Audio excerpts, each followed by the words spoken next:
এখনকার কথা আপনার আমার জিন্দেগির পরিবর্তন নিয়ে আসতে পারে। বান্দা বন্ধু শোনো সুন্দর করে, ও আমার বন্ধুগণ, কলিজার টুকরা ভাইরা, মনোযোগ দিয়ে কয়েক মিনিট শোনো।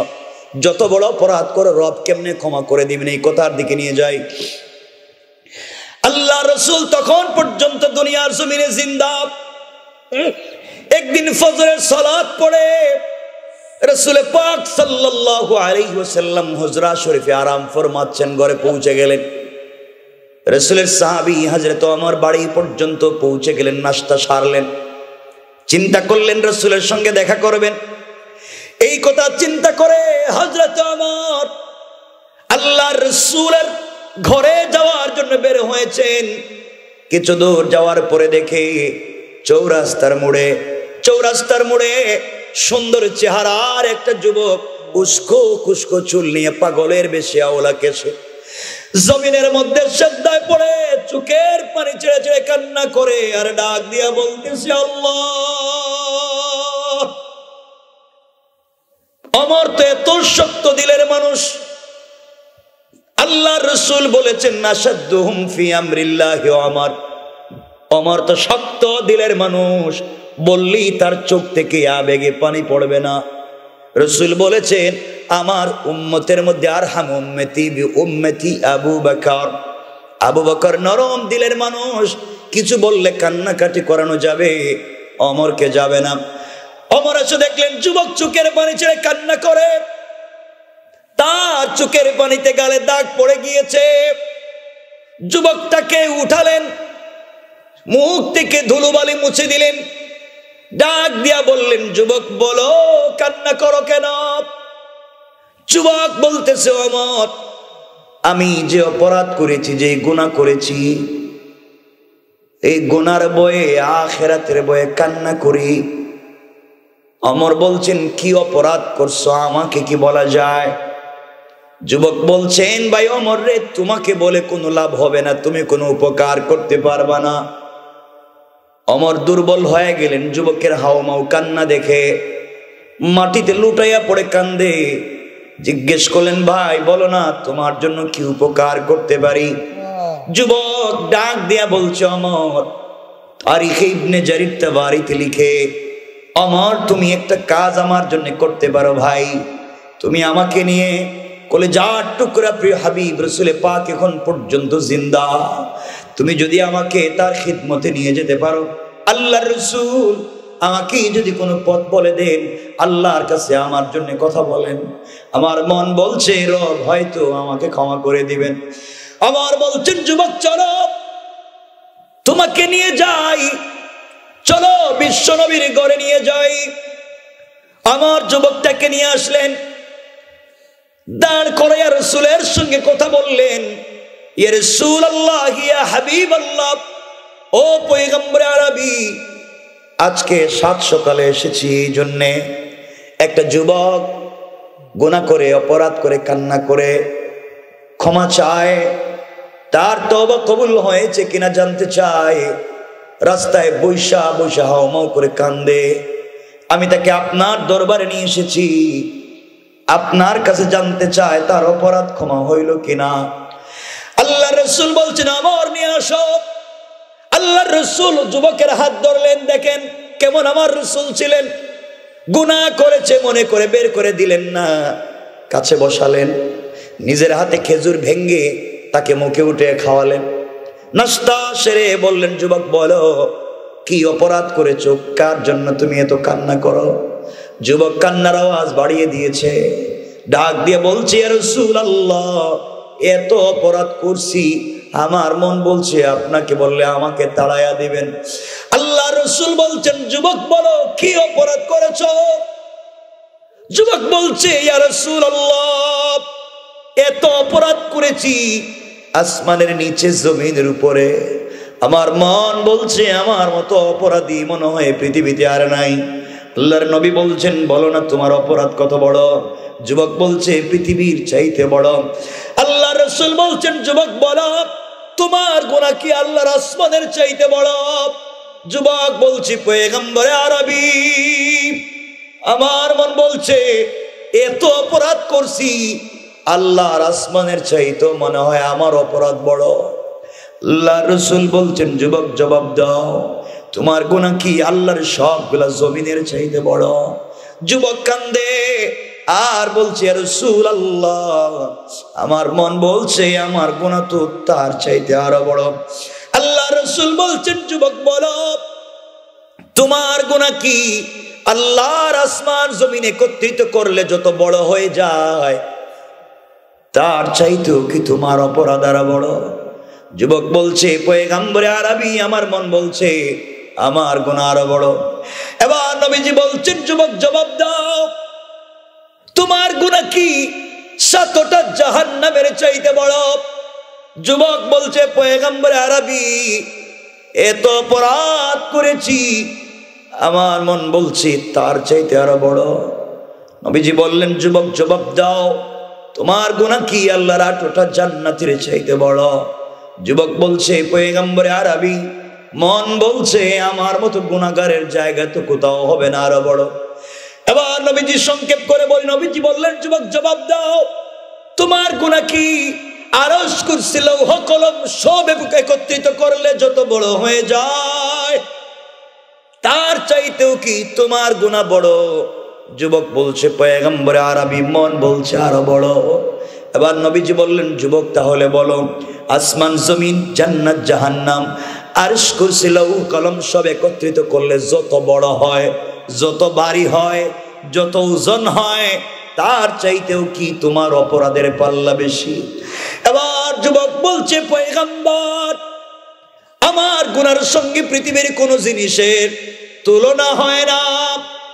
আল্লাহ রাসূল দাঁড়িয়ে গেলেন, যুবকের হাত ধরলেন, বললেন, যুবক বলো, হাল আশরাকতা বিল্লাহ, নিশ্চয় তুমি আল্লাহর সঙ্গে কাউকে শরীক করে ফেলেছো। কারণ আল্লাহ বলছেন শিরকের চাইতে বড় গুনাহ পৃথিবীতে আর নাই। আল্লাহ বলছেন যে শিরক করলো তার জন্য ফাকাদ হারামাল্লাহু আলাইহিল জান্নাহ, তার জন্য জান্নাত হারাম। ওয়া মাওয়াহুন নার, তার অরিজিনাল ঠিকানা জাহান্নাম। ওয়া মা লিয-যালিমিনা মিন আনসার, তার কোনো সাহায্যকারী নাই। যুবক বলো, তুমি কি শিরক করে ফেলেছো কিনা? যুবক কাঁদতেছে আর বলে, ইয়া রাসূলুল্লাহ, না না, আমি শিরক করি নাই। আল্লাহর নবীজি বলছেন, যুবক জবাব দাও, হাল কাতালতা নাফসা, তাহলে তুমি অন্যায়ভাবে কোনো মানুষ নিরপরাধকে হত্যা করছো? যুবক বলছে, পয়গম্বরে আরবি, না, আমি অন্যায়ভাবে কোনো মানুষেরও মারি নাই। নবীজি বললেন, যুবক তুমি কাউরে মারো নাই, শিরকও করো নাই, তাহলে গুনাহ তো বড় হয় কেমনে? কি অপরাধ করছো? যুবক কাঁদতেছে আর বলতেছে, পয়গম্বরে আরবি, আমি হলাম, আমার অপরাধ হলো, আমি হলাম এই মদিনার সব থেকে বড় কাফন চোরা। কিছু সবাই বলেন কাফন চোরা। আল্লাহর নবী এই কথা বলে, এই কথা শুনে মুচকি হেসে ফেললেন। যুবক, তুমি কাফন চুরি করেছো, কাবিরা গুনাহ করেছো, তাওবা করলে আমি তো বলছি রব তোমাকে ক্ষমা করে দিবে। এত ভেঙ্গে পড়ে যাওয়ার কারণ কি? মনে হলো তুমি আরো বড় কোনো অপরাধ করে ফেলেছো। যুবক বলছে, পয়গম্বরে আরবি, আমার গুনাহ তো বলি নাই, মাত্র শুরু করছি, তাহলে কি অপরাধ করছো? যুবক বলছে, পয়গম্বরে আরবি, আমি আপনাকে বলি আমি কি গুনাহ করছি? আমি হলাম এই মদিনার একজন কাফন চোরা। কোন মানুষ মারা গেলে তার নতুন কাফন কবর খনন করে উঠাইয়া বাজারে বিক্রি করি, এই পয়সা দিয়ে আমিও চলি, পরিবার চালাই। ইয়া রাসূলুল্লাহ, এইভাবে আমার দিন চলে যায়। কিন্তু গতকালকে এক নির্মম হৃদয় বিদারক ঘটনা ঘটেছে। ইয়া রাসূলুল্লাহ, গতকালকে মদিনার এক মেয়ে ইন্তেকাল করেছে, যেই মেয়েটার উপাধি হুরে মদিনা। এই মদিনার হুর বিশ্ব সুন্দরী এক মেয়ে। এই মেয়ে কোরআন যতটুকু নাজিল হয়েছে কোরআনের হাফিজা। এই মেয়ে আজকে পর্যন্ত পৃথিবীর কোন ছেলে মানুষ তার বাবা ভাই ছাড়া কাউকে দেখে নাই। ইয়া রাসূলুল্লাহ, সারাদিন রোজা রাখে, সারা রাত তাহাজ্জুদের সালাত পড়ে, জীবনে অন্যায় করে না, হারাম কাজ করে না। সংক্ষেপ কথা, এই ভদ্র আমানতদার সচ্চরিত্রবান ওই মেয়েটা গতকালকে ইন্তেকাল করছে। ইন্তেকালের পরে সবাই মিলে তাকে কাফন পরাইয়া, জানাজা পড়াইয়া কবরে মাদফন করে রেখে দিয়েছে। রাত্র যখন গভীর হয়েছে, পয়গম্বরে আরবি আমি আমার চিরাচরিত নিয়ম অনুযায়ী কবর খনন করেছি। কবরের ভিতরে প্রবেশ করে 5টা কাফনের কাপড় আমি চুরি করছি। 5টা কাফনের কাপড় চুরি করে আমি কবর থেকে বের হয়ে গেলাম, বের হয়ে আসতেছি, চলে যাব। এমন সময় শুনে কে যেন আমার কানের ভিতরে আওয়াজ লাগাইয়া দিছে। আমার মনে হয় কে যেন বলতেছে, যুবক রে, যুবক, তোর মতো হাম্মক আর নাই, তোর মতো বেকুফ দুনিয়ার জমিনে আর নাই। যেই মেয়েটাকে পৃথিবীর মানুষ একটা নজর দেখতে চায়, যেই মেয়েটা বিশ্ব সুন্দরী, এই মেয়ের মতো মেয়ে আর হয় না। যেই মেয়েটাকে পৃথিবীর কোনো পুরুষ মানুষ আজ পর্যন্ত স্পর্শ করলো না, ও যুবক, এমন একটা মেয়ে যার বিয়ে হয় নাই, ওই মেয়েটা আজকে ইন্তেকাল করলো, কবরে রাখলো, উলঙ্গ করে ফেলে দিয়ে চলে যাও। যুবক রে, তোমার ভিতরে কি যৌবনের চাহিদা নাই? তোমার ভিতরে কি শারীরিক চাহিদা মেটাবার মতো শক্তি নাই? তুমি যদি এই মুহূর্তে কবরের ভিতরে বিশ্ব সুন্দরী মেয়ের সঙ্গে জেনা করো, পড়েন জোরে নাউজুবিল্লাহ। তুমি যদি জেনা করো, মেয়ে প্রতিবাদ করতে পারবে না, কারণ মেয়েটা মৃত। মদিনার কেউ দেখবে না, কারণ রাত গভীর কেউ প্রতিবাদ করবে না। কিন্তু তুমি তো বিশ্ব সুন্দরী মেয়ের সঙ্গে জেনা করতে পারলে এর চাইতে বড় আর কি? পয়গম্বর আরবি এমন সময় আমি শুনতেছি শয়তান, আমার মন বলছে শয়তান আমাকে ধোঁকা দিচ্ছে, আর বলছে হাতের লাইট কবরের ভিতর লাগাইয়া দেখ, এমন মেয়ে পৃথিবীতে আর নাই। ইয়া রাসূলুল্লাহ, সংক্ষেপ কথা, শয়তানের ওয়াসওয়াসায় পড়ে এক পর্যায়ে এই মৃত মেয়ের সঙ্গে কবরের ভিতরে আমি জেনা করেছি। পড়েন না জোরে নাউজুবিল্লাহ। জেনা করে আমি যখন কবর থেকে বের হয়ে যাব, এমন সময় আমার মনে হচ্ছে ওই মেয়েটা জীবিত হয়ে গিয়েছে। আমার মনে হচ্ছে ওই মেয়েটা জীবিত হয়ে যেন কথা বলতেছে। আমার কানে একটা আওয়াজ লাগলো, মেয়েটার কণ্ঠে মেয়ে বলতেছে, যুবক রে, তোর মতো আহাম্মক বেউকুফ হতভাগা আর নাই। ও যুবক, কয়েক মিনিটের আনন্দের জন্য তুই কি করলে? যুবক রে, আমি ছিলাম পুত পবিত্র, আমার আশা ছিল পুত পবিত্র আল্লাহর সামনে দাঁড়াবো। জীবনে কোনো মানুষ স্পর্শ করে নাই, জীবিত থাকতে গোটা দুনিয়ায় আমি আমার সতীত্বের হিফাজত করলাম, আমি আমার চরিত্রের হিফাজত করলাম। তোর মতো বেকুফের কারণে কবরে আসবার পরেও আমি চরিত্রের হিফাজত করতে পারলাম না। ও জালেম, আমি মাজলুম, তুমি জালেম। কাল কিয়ামতের ময়দানে আল্লাহর সামনে রাসূলকে রাইখা তোমার বিরুদ্ধে নালিশ করব, তুমি জালেম। যুবক রে, তোমার ভিতরে কি জাহান্নামের ভয় নাই? ও যুবক, তোমার ভিতরে কি শাস্তির কোনো ভয় নাই? কেউ দেখে নাই, মদিনার কোনো মানুষ দেখে নাই, প্রতিবাদ করে নাই। আমি অমৃত, তোমাকে প্রতিবাদ করতে পারলাম না, কিন্তু আমার রব দেখেছে। কি জবাব দিবা? কি জবাব দিবা কিয়ামতের দিনে? তোমার ভিতরে কি কবরের ভয় নাই? ইয়া রাসূলুল্লাহ, এই কথাগুলো শুনবার পরে আমার মধ্যে ভয় ঢুকে গিয়েছে। ভয়ের কারণে আমি 5টা কাফনের কাপড় কবরের ভিতরে ফেলে দেয়া পাগলের মতো দৌড়াই উঠে গেলাম। কি করলাম? কেন অপরাধ করলাম? কার ধোঁকায় পড়ে করলাম? ইয়া রাসূলুল্লাহ, এক পর্যায়ে আমি চৌরাস্তার মোড়ে এসে কান্না করতেছি। ওমর আমাকে সকালবেলা দেখছি, ওমর আপনার দরবারে আমাকে নিয়ে এসেছে, আপনি বলেন না আমার এই অপরাধ ক্ষমা হবে কিনা, তওবা যে করতে আসি। আল্লাহ রাসূল কাঁপতে লাগলেন, যুবকের হাত ছেড়ে দিলেন, ডাক দিয়া বলছেন, যুবক, সত্যি তুমি বড় অপরাধ করেছো। এক তো জিনা করেছো, হাফেজ কোরআনের সঙ্গে জিনা করেছো, মৃত মানুষের সঙ্গে জিনা করেছো, কবরের ভিতরে জিনা করছো। এতগুলো অপরাধ করে তুমি আমার বাড়িতে দাঁড়িয়ে আছো। যুবক রে, তুমি চলে যাও, তোমার ব্যাপারে আমার কাছে কোনো ফয়সালা নাই। আল্লাহ ওহী নাজিল করে তোমার ব্যাপারে ফয়সালা না দেওয়া পর্যন্ত কিছু বলতে পারবো না, চলে যাও। ও যুবক, তুমি আর বাড়িতে দাঁড়াইয়া থাইকো না, কারণ না জানি রব কোন সময় আযাব দিয়ে ফেলে। বনি ইসরাইলের পয়গম্বর মূসা ৭২,০০০ বনি ইসরাইল নিয়ে আল্লাহর কাছে দোয়া করেছে। একজন জেনাকার এখানে ছিল। ৭১,৯৯৯ জন মানুষের দোয়া এমনকি মুসা পয়গম্বরের দোয়াকে আল্লাহ কবুল করলেন না। জানাইয়া দিয়েছেন মুসা ৭২,০০০ মানুষ সবগুলা ভালো, এর ভিতরে একজন মাত্র জিনাকার, ওই একজনের কারণে সবার দোয়া বন্ধ করে দিয়েছি, কবুল করতে চাই না। যুবক রে, তুমি এখানে দাঁড়িয়ে আছো, না জানি কোন বিপদ চলে আসে, তুমি চলে যাও। ওই না, তুমি যদি ক্ষমা না করো মাথা কিন্তু উঠাবো না। তুমি বলো না আমাকে ক্ষমা করবা কিনা।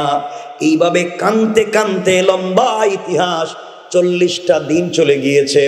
41তম ফজরের সালাতে আল্লাহর রাসূল মসজিদ নববীতে ইমামতি করেন।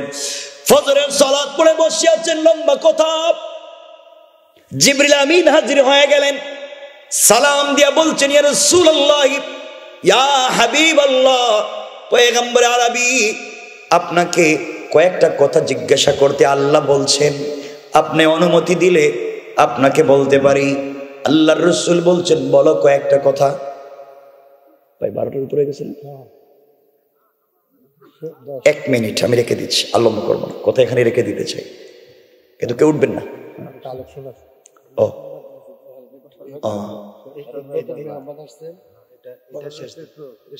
আচ্ছা, 1 মিনিট আমি রেখে দিচ্ছি, কষ্ট হচ্ছে না তো? আমি কথা লম্বা করতে হলো, আলোচনা অনেক লম্বা, অনেক দূর চলে যাবে। আমি আর লম্বা 12টা বলছিলাম শেষ করবো, 12:15 হয়ে যেতেছে। এটা আমারও ঠিক না, আপনাদেরও ঠিক না। কষ্ট হচ্ছে, আমি আর লম্বার দিকে নিতে চাই না। আমার বন্ধুগণ, কথাগুলো দিল দিয়ে শুনেন কি বলতেছে। 1 মিনিট। এক পর্যায়ে জিবরিল আমিন বলছেন, ইয়া রাসূলুল্লাহ, 1 নাম্বার জানতে চাই, আসমান জমিন আপনি বানাইছেন না আল্লাহ? আল্লাহর নবী বলছেন, জিবরাইল, এটা কোনো প্রশ্ন হলো নাকি? জীবনে এমন আশ্চর্য প্রশ্ন করলা না, সব তো আল্লাহ বানাইছে, এমনকি আল্লাহ তো আমারও বানাইছেন। ইয়া রাসূলুল্লাহ, জানতে চাই, এই পৃথিবীর মানুষে রিজিক আপনি দেন না আল্লাহ? জিবরিল আমিন বলছেন কথা, রাসূল পাক বলছেন, জিবরাইল রে, পৃথিবীর সকল সৃষ্টিকে রিজিক তো আল্লাহ দেন, এমনকি আমার রিজিকও তো আল্লাহ দেন। ইয়া রাসূলুল্লাহ, 3 নম্বরে জানতে চাই, পৃথিবীর মানুষের হায়াত মৌতের মালিক আপনি না আল্লাহ? আল্লাহ নবী বলছেন, জিবরাইল, এটা কোনো প্রশ্ন হলো নাকি? পৃথিবীর সকল মানুষের হায়াত মৌত তো আল্লাহর হাতে। ইয়া রাসূলুল্লাহ, 4 নম্বর জানতে চাই, কোন মানুষ যদি অপরাধ করে, ক্ষমা কি আপনি করবেন না আল্লাহ? নবীজি বলছেন, জিবরাইল, কি বলো? ক্ষমা তো আল্লাহ করবেন, আমাকেও তো বলে দিয়েছেন, ফাসাব্বিহ বিহামদি রাব্বিকা ওয়াস্তাগফিরহু। ইয়া রাসূল, আপনিও কিছু বলতে হলে আমার কাছে বলতে হবে, ইস্তেগফার আমার কাছে হবে, তওবা আমার কাছে হবে, ক্ষমা একমাত্র আমি করতে পারি। ও জিবরাইল, ক্ষমা তো আল্লাহ করবেন, তুমি আমাকে এমন প্রশ্ন করলা কেন? ইয়া রাসূলুল্লাহ, তা যদি সত্য হয় আপনার কাছে জানতে চাই, রব আমাকে বলেছে জানবার জন্য, 40 দিন আগে একটা যুবক জিনা করে, অপরাধ করে, অপরাধ স্বীকার করে, পবিত্র হওয়ার জন্য কান্না করতে করতে আপনার বাড়িতে এসেছিল, এটা ঠিক? নবীজি বললেন, ঠিক। আপনি তাকে বের করে দিয়েছেন। নবীজি বললেন, এমনি এমনি তো দেই নাই, এত বড় অপরাধ আমি কি বলবো? ওয়াহি আসলে তো আমি কথা বলতে পারি, বানায়া তো কোনো কথা বলতে পারি না। ইয়া রাসূলুল্লাহ, তাহলে আপনি শুনেন, আল্লাহ বলে দিয়েছে, দুনিয়ার জমিনে কোন মানুষ যদি অপরাধ করে, অপরাধ করলে বাবা তার ছেলেকে বের করে দিতে পারে, মা তার মেয়েকে তাড়িয়ে দিতে পারে, গ্রামের মানুষ গ্রামের সদস্যকে গ্রাম ছাড়া করতে পারে, হয়তো রাষ্ট্র তার নাগরিককে বের করে দিতে পারে, কোন নবী তার উম্মতকে গুনার কারণে তাড়াইয়া দিতে পারে। কিন্তু আল্লাহ তাআলা জানাইয়া দিয়েছেন, পয়গম্বরে আরবি তার নিজের কুদরতের হাত দিয়া তার কলিজার টুকরা বান্দাদেরকে বানাইছে। সবার দরওয়াজা যদি বন্ধ হয়ে যায়, আল্লাহ তার গুনাহগার বান্দার জন্য তার দরজাকে সব সময় খুলে রাখে। সবাই যখন তাকে তাড়িয়ে দিয়েছে, আল্লাহ তাআলার কাছে গোলাম সিজদায় পড়ে এমন কান্নাকাটি করছে, এমন তওবা করছে, আল্লাহ তাআলা তার তওবাকে কবুল করে নিয়ে তার গুনাহগুলোকে ক্ষমা করে দিয়েছেন। আল্লাহু আকবার। ইয়া রাসূলুল্লাহ, আল্লাহ বলছে, যত বড় অপরাধী হোক না কেন, তার কাছে যদি ক্ষমা চায় তিনি ক্ষমা করে দিতে পারবেন। ও যুবক, তোমাকে বলছি ভাই, তুমি হয়তো জেনা করেছো, কবিরা গুনাহ করছো, কেন তুমি আহাম্মকের মতো ঘুরে বেড়াও? কারো কাছে বলবার দরকার নাই। রব আফসোস করে বলছেন, ইয়া আইয়ুহাল ইনসান মা গাররাকা বিরাব্বিকাল কারীম। ও মানুষ, কি হয়েছে? কে তোমাকে ধোঁকা দিয়েছে আমার মতো মহান রব থেকে? অথচ আল্লাযী খালাকাকা, আমি তোদেরকে বানাইছি। দুনিয়ার কোন মানুষের কাছে কোনো অপরাধের কথা বলবার দরকার নাই। অপরাধ হয়ে গিয়েছে, সিজদায় পড়ে গভীর রজনীতে কান্না করতে যদি পারি, আল্লাহ বলছেন বান্দারে, সিজদায় পড়ে শুধু তুমি তওবা করবা আর তোমার অপরাধগুলোকে ক্ষমা করে আমার কুদরতের কোলে উঠাইয়া জান্নাতি বলে ফয়সালা করে দিতে আমি আল্লাহর এক মুহূর্ত দেরি হবে না। জোরে পড়েন সুবহানাল্লাহ, আল্লাহু আকবার। আল্লাহ কোরআনে বলছেন, ওয়ালাকাদ যারা'না লিজাহান্নামা কাসীরাম মিনাল জিন্নি ওয়াল ইনস। আল্লাহ বলছেন তিনি জাহান্নাম তৈরি করেছেন অনেক মানুষকে এবং জিন্নাতকে জাহান্নামে দেওয়ার জন্য। কাসীরাম মিনাল জিন্নি ওয়াল ইনস, অনেক মানুষকে এবং জিন্নাতকে জাহান্নামে দেওয়ার জন্য। অপরাধ কি? লাহুম কুলুবুল লা ইয়াফকাহুনা বিহা, তাদেরকে একটা দিল দিয়েছিলেন, তা দিয়ে অনুধাবন করতে পারেনি। তাদেরকে চোখ দিয়েছিলেন, তা দিয়ে ভালো জিনিস দেখে নাই। তাদের কান দিয়েছিলেন, ভালো জিনিস শুনবার জন্য শুনে নাই। কথাটা বুঝবেন। কোরআনের আরেক জায়গায় গিয়ে আল্লাহ বলছেন, ওয়ান-নাস ওয়াল হিজারা, আমি জাহান্নামকে প্রজ্বলিত করব, আগুন জ্বালাবো। সে জ্বালাতে গিয়ে আল্লাহ বলছেন এখানে পেট্রোল, অকটেন, ডিজেল, কেরোসিন অথবা লাকড়ি ব্যবহার করে জাহান্নামের আগুনকে জ্বালাবেন না। আল্লাহ বলছেন ওয়ান-নাস ওয়াল হিজারা, আমি জাহান্নামের আগুনকে জ্বালাবো মানুষ দিয়া আর পাথর দিয়া। কিছু বুঝতে পারলেন? তাহলে আমরা আল্লাহর দেওয়া জবান দিয়ে যদি কথা বলতে না পারি, হয়তো আমাদেরকে দিয়ে জাহান্নামের আগুন জ্বালিয়ে দেওয়া হবে, হয়তো আমাদেরকে জাহান্নামে দেওয়া হবে। কারণ জবান দিয়েছিলেন কে? আওয়াজ করে বলেন কে? আমি এতক্ষণ শুনছিলাম, আমার মনে হচ্ছে যে গুরুস্থান থেকে এরা পলায়ন করে এখানে বসে কথা বলবে না। আমার মনে হইতেছিল এমন যে কথা না বললে তো কথা বলা যাবে না। জোয়ান যারা আমি দেখতেছি মাঝে মাঝে বসে রয়েছ, জোয়ানেরা, তোমাদেরকে আমার সঙ্গে কথা বলতে হবে। এখানে সবাই মিলে এই প্রোগ্রামে আমরা কন্ট্রিবিউট করব, এতে করে প্রোগ্রাম চমৎকার হবে। এই ছড়িয়ে ছিটিয়ে থাকা আর থাকবে না ইনশাআল্লাহ। এজন্য সকলে দিল খুলে আমার সঙ্গে বলেন, এই জবান দিয়েছেন কে? একটু কিন্তু এখনো অনেকে কয় নাই। আমি কিন্তু বুঝতেছি যাদের যাদের ঠোঁট নড়তেছেন, আমি দেখতেছি। এই যে আমার ভাই চাদর, ভাই তুমি কইলা না কেন? বলছে চাদর দিয়ে বসে রয়েছে, তোমার ঠোঁট নড়ল না কেন? আমরা আল্লাহর কাছে বলে দিব, আল্লাহ ঠোঁট দিছিলা তুমি, কিন্তু ওনার ঠোঁট নড়ে না, এটা কি বন্ধ করে দিতে কইমু? সকলে আমার সঙ্গে নামাজের দুরূদ পড়েন। আল্লাহুম্মা সাল্লি আলা মুহাম্মাদিন ওয়া আলা আলি মুহাম্মাদ কামা সাল্লাইতা আলা ইব্রাহিম ওয়া আলা আলি ইব্রাহিম ইন্নাকা হামিদুম মাজিদ। اللهم بارك على محمد وعلى آل محمد كما باركت على إبراهيم وعلى آل إبراهيم إنك হামিদুম মাজিদ। আলহামদুলিল্লাহ। ঐতিহ্যবাহী ফুলতারা হাফিজিয়া নুরানি মাদ্রাসার উদ্যোগে আয়োজিত 2024-এর আজকের এই প্রথম বাৎসরিক ওয়াজ মাহফিলের সম্মানিত সভাপতি হযরত মাওলানা সুলাইমান খান সাহেব, ইমাম খতিব ফুলতরা জামে মসজিদ।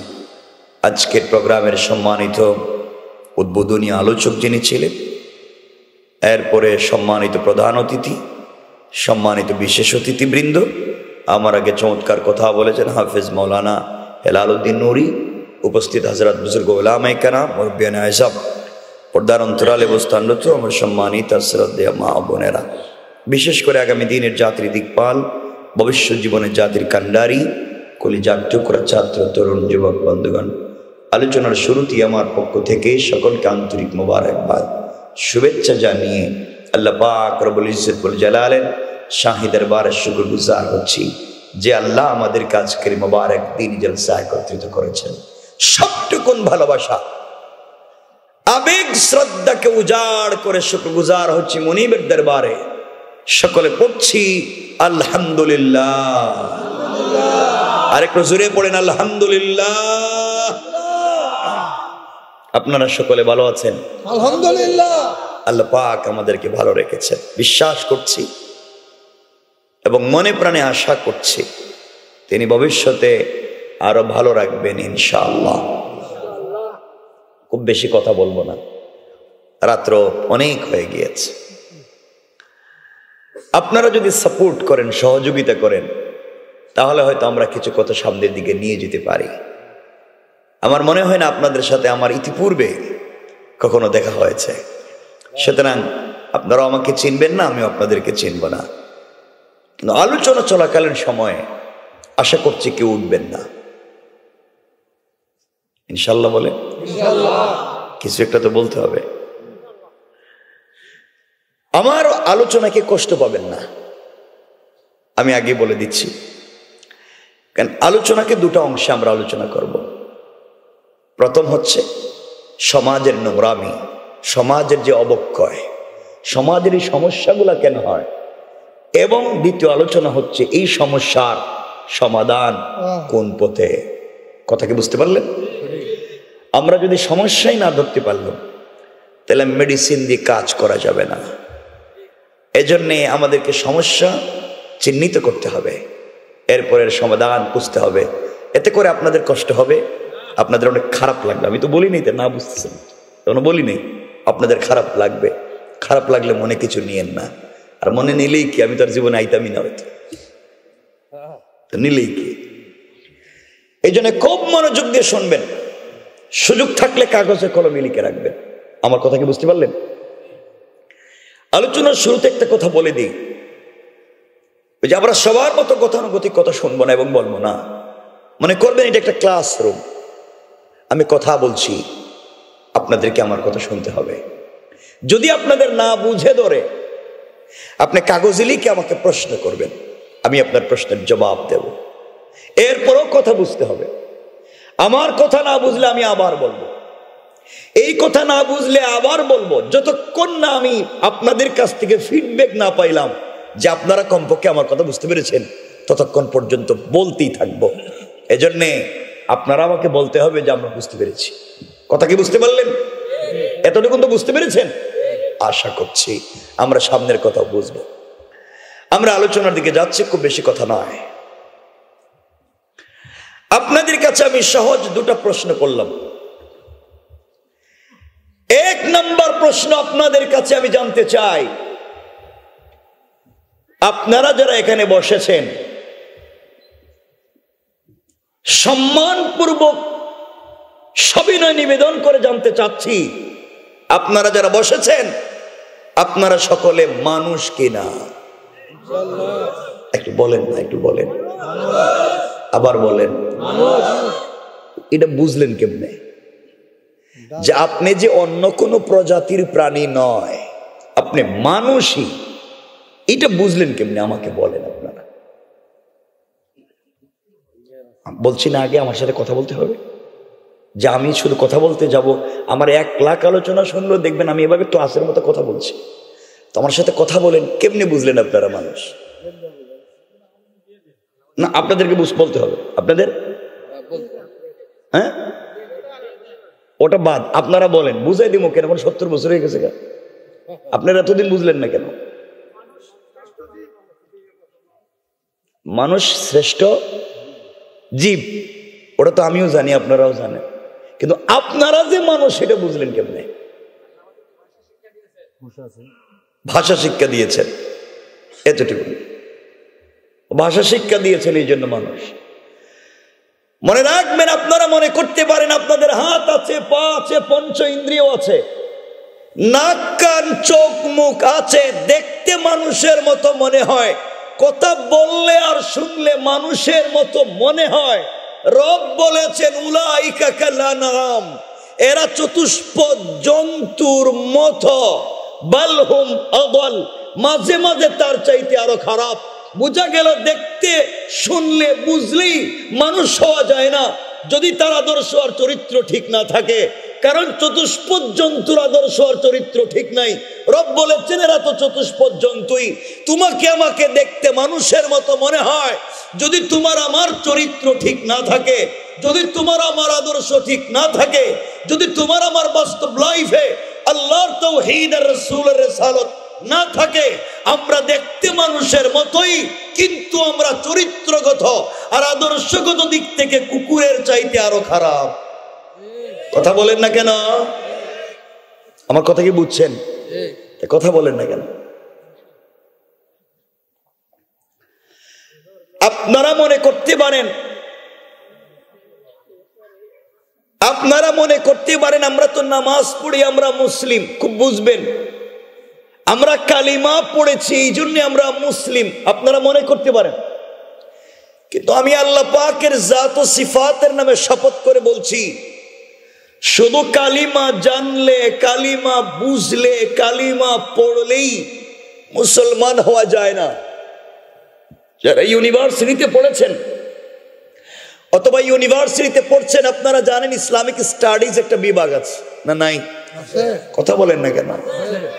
ইসলামিক স্টাডিজে মুসলমান ছাত্রদের পাশাপাশি এখানে হিন্দু, বৌদ্ধ বা বিভিন্ন ধর্মের ছাত্ররাও পড়ে না?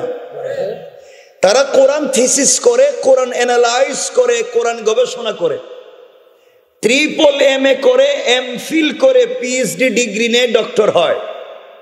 আমি জানতে চাই, যারা কোরআন সুন্নাহ গবেষণা করে ডক্টরেট ডিগ্রি নেয়, তারা কম জানে না বেশি জানে? কথা বলেন না কেন? কম পড়ছে না বেশি পড়ছে? কম বুঝছে না বেশি বুঝছে? কোরআন সুন্নাহ গবেষণা করে ডক্টরেট ডিগ্রি নিল, ইসলামিক স্টাডিজে পড়ে যে হিন্দু বৌদ্ধ ভাই বোন, তারা মুসলিম? কথা বলেন না? তারা কোরআন হাদিস জানতো না? কথা বলেন, জানতো না? না, তার সাবজেক্টই তো এটা। জানতো না, বুঝে নাই, পড়ে নাই, না বুঝে তো ডক্টর হয়নি, না বুঝে PhD করেনি। তারা জানতো, বুঝতো, পড়তো, সব ঠিক ছিল।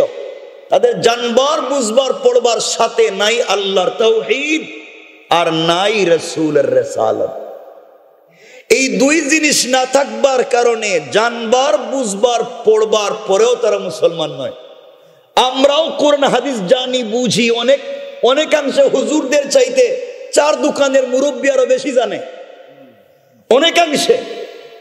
কিন্তু জানলে বুঝলেই হবে না যদি আদর্শগত এবং চরিত্রগত দিক থেকে আমরা সে বিশ্বাসকে প্রতিষ্ঠিত করতে না পারি। কথা বলেন না কেন? কথা বললেন আমার সাথে। এই যে এখানে কোন মুরব্বী বলছে আমরা নামাজ পড়ি এই জন্য তো আমরা মুসলিম, এই যে এখানে কে বলছে? কে বলছিল?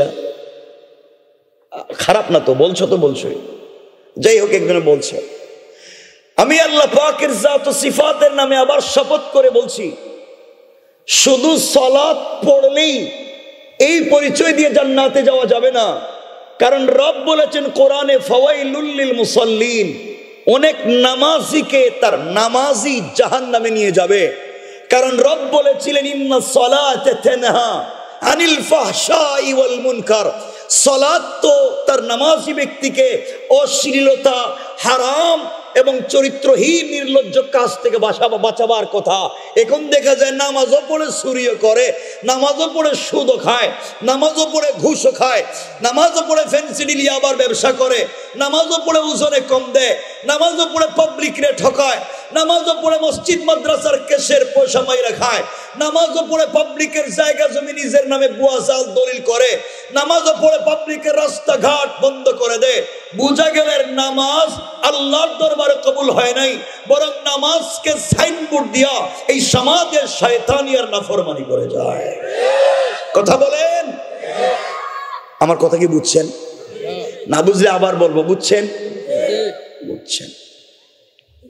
তাহলে বোঝা গেল নামাজ পড়লেই শুধু জান্নাতে যাওয়া যাবে না, যদি নামাজের আদর্শ বাস্তবায়িত নিজের মধ্যে না হয়। কথাগুলো বুঝবেন। কেউ রাগ করতেছেন আমার কথায়? এখনো কিছু বলিনি। কেন বললাম? কিতাবের নাম মনে রাখবেন, হানাফি মাযহাবের বড় ইমাম আল্লামা ইমাম আবু বকর জাসসাস, আহকামুল কোরআন লিল জাসসাস। আর দারাকুতনিতে নুমান ইবনে বশীর রাদিয়াল্লাহু তাআলা তার বর্ণিত হাদিস, রাসূল পাকের পিছনে এক ব্যক্তি সালাত পড়েছে, মাঝে মাঝে ইকামত দিয়েছে, রাসূলের দস্তারখানে খাবার খেয়েছে, রাসূলের মতো দাড়িও রেখেছে, রাসূলের মতো জুব্বাও পরেছে, রাসূলের মতো তাসবিহও পড়তো, মাঝে মাঝে রাসূলের প্লেটে বসে খাইতো। তার ইন্তেকালের পরে রাসূল পাক নিজের জুব্বা মুবারক করে তার কাফন দিয়েছেন। তার ইন্তেকালের পরে রাসূল পাক নিজে তার জানাজায় শরীক হয়ে ইমামতি করতে চেয়েছেন। আল্লাহ বলেছেন পয়গম্বরে আরবি, আপনার মুসল্লি, আপনার দস্তারখানের সাথী, আপনার পবিত্র জুব্বা নিয়ে কবরে ইয়া রাসূলুল্লাহি একটা জুব্বা নয় 100 জুব্বা দিয়ে কাফন দিতে পারেন, একবার নয় 1,00,000 বার আপনি তার জানাজার ইমামতি করতে পারেন, কিন্তু আমি রব তাকে জান্নাত দিব না। কি বুঝলেন? আপনি কোন ইমামের মুসল্লি? অত রাসূল পাকের মুসল্লি। আপনি কোন ইমামের দস্তারখানে খেয়েছেন? সেটা রাসূল পাকের দস্তারখানে খেয়েছে। আমাকে আপনাদের কাছে আমি জানতে চাই, যেই লোকটাকে আল্লাহ বলেন জাহান্নামী, তার দাড়ি ছিল না। কথা বলেন, বলেন দাড়ি ছিল না, বলেন দাড়ি ছিল না, তার জুব্বা ছিল না। আল্লাহ কথা বলে না কেন বুঝি না, আমি তো জীবনে আসিনি। তার জুব্বা ছিল না, তার পাঞ্জাবি ছিল না, তার নামাজ ছিল না, তো সবই তো ছিল। তাহলে এরপরও কই গেছে, জান্নাতে না জাহান্নামে? রাসূলের মুসল্লি, রাসূলের জুব্বা। অপরাধ তার বাহিরে যে বেশভূষা ছিল, তার বিশ্বাস ভিতরে ছিল না। আর ভিতরে যেই বিশ্বাস লালন করত, তা বাহিরে প্রকাশ করত না। অর্থ হলো তার ভিতর আর বাহির মিল ছিল না। ভিতরে যা বাহিরে নাই, বাহিরে যা ভিতরে নাই। রব বলেছেন টাটকা মুনাফিক আব্দুল্লাহ ইবনে উবাই ইবনে সালুল, ভিতরের সাথে বাহিরের মিল নাই, বাহিরের সাথে ভিতরের মিল নাই। আপনার মুসল্লি হইয়াও জাহান্নামী। আমি আপনাদের কাছে বুঝতে চাই, এই যে আপনারা ভাব ধরছেন, রাগ করলেন, এই যে ভাব ধরছেন, কি সুন্দর দেখতে, তো ওলিয়া উলিয়ার মতো মনে হইতেছে। কি সুন্দর দাড়ি, কি সুন্দর জুব্বা, সুন্দর সুন্দর দাড়িও, টুপিও আছে, পকেটে তসবিও থাকতে পারে, দেখতে আল্লাহর ওলির মতো মনে হইতেছে। কি সুন্দর ভাব ভঙ্গি ধরছেন। এই ভাব ধরছেন কে রে? বাহিরে তো মোটামুটি ঠিকই দেখতে দেখা যায়, ভিতরে যে কি গোঠাইছেন একমাত্র আপনি জানেন আর আপনার রব জানে। কথা বলেন না কেন? রাসূলের অনেক সাহাবী পোশাক ছিল না, কোন কাপড় নাই, এক কাপড় স্ত্রী পরলে স্বামী গর্তে বসে থাকতেন, আর স্বামী পরলে স্ত্রী গর্তে বসে থাকতেন। থাকবার ঘর নাই, খাবার মতো জায়গা নাই, পরবার মতো কাপড় নাই। রব বলেছেন আমি খুশি, আমি রাজি হয়ে গেলাম। তাদের বাহিরের বেশভূষা ছিল না, ভিতরটা বড় ভালো ছিল, এই জন্য জান্নাতি ফয়সালা করে দিলাম। সুবহানাল্লাহ। এই জন্য রব বলেছেন এই বাহিরের পরীক্ষা করেন না, রব বলেছেন পরীক্ষা করি ওখানে। ওয়ামতাহানাল্লাহু কুলুবাহুম লিত্তাকওয়া। আল্লাহ তো দিলের পরীক্ষা নিয়ে থাকেন। দিল যদি ভালো হয়, কাপড় না থাকলেও জান্নাতি। দিল যদি ভালো হয়, টুপি না থাকলেও জান্নাতি। দিল যদি ভালো হয়, তসবিহ না থাকলেও জান্নাতি, আর তসবিহ আছে, দাড়ি আছে, টুপি আছে, জুব্বা আছে, তাহাজ্জুদ আছে, দিল ঠিক নাই, আপনি জাহান্নামী। কথা বলেন না কেন? আমার এতক্ষণ বুঝছেন আপনারা কথা? না বুঝ আবার বলবো? না বুঝতে পেরেছেন? ঠিক আছে। এই যে আপনারা ভাব ভঙ্গি ধরছেন, দেখতে তো ভালো মানুষের মতো মনে হয়, কিন্তু পুরা সমাজটা নষ্ট করছেন আপনারাই। এই পুরা সমাজ ব্যবস্থা নষ্ট করছেন আপনারা। ঠিক বুঝলেন কেমনে? এটা তো কইলামই না। এই সমাজ আপনারা নষ্ট করেছেন। দিল দিয়ে শুনেন, এখানে অনেক মুরব্বী বসা, কেউ রাগ করবেন না, দু হাত জোড় করে বলছি, আমি কাউরে চিনি না। এখানে অনেক লোক বসা যাদের মুখের দাড়ি সাদা, হয়তো পকেটে এক হাত লম্বা তসবিহ আছে, 5 ওয়াক্ত নামাজ পড়েন, তাহাজ্জুদ পড়েন, হয়তো কোন পীর সাহেবের কাছে মুরিদ, সব ঠিক আছে, 5 ওয়াক্ত নামাজ পড়ে দাড়িও আছে, এমন লোক আছে। এই সমাজে নামাজ পড়ার পরেও এলাকার সব থেকে বড় সুদের কারবারি। কথা বলেন, আছে না নাই? বলেন, আছে না নাই? এই ভাব ধরছেন কেন? এই নোংরামি কেন? দেখতে তো ভালো মানুষের মতো মনে হইতেছে।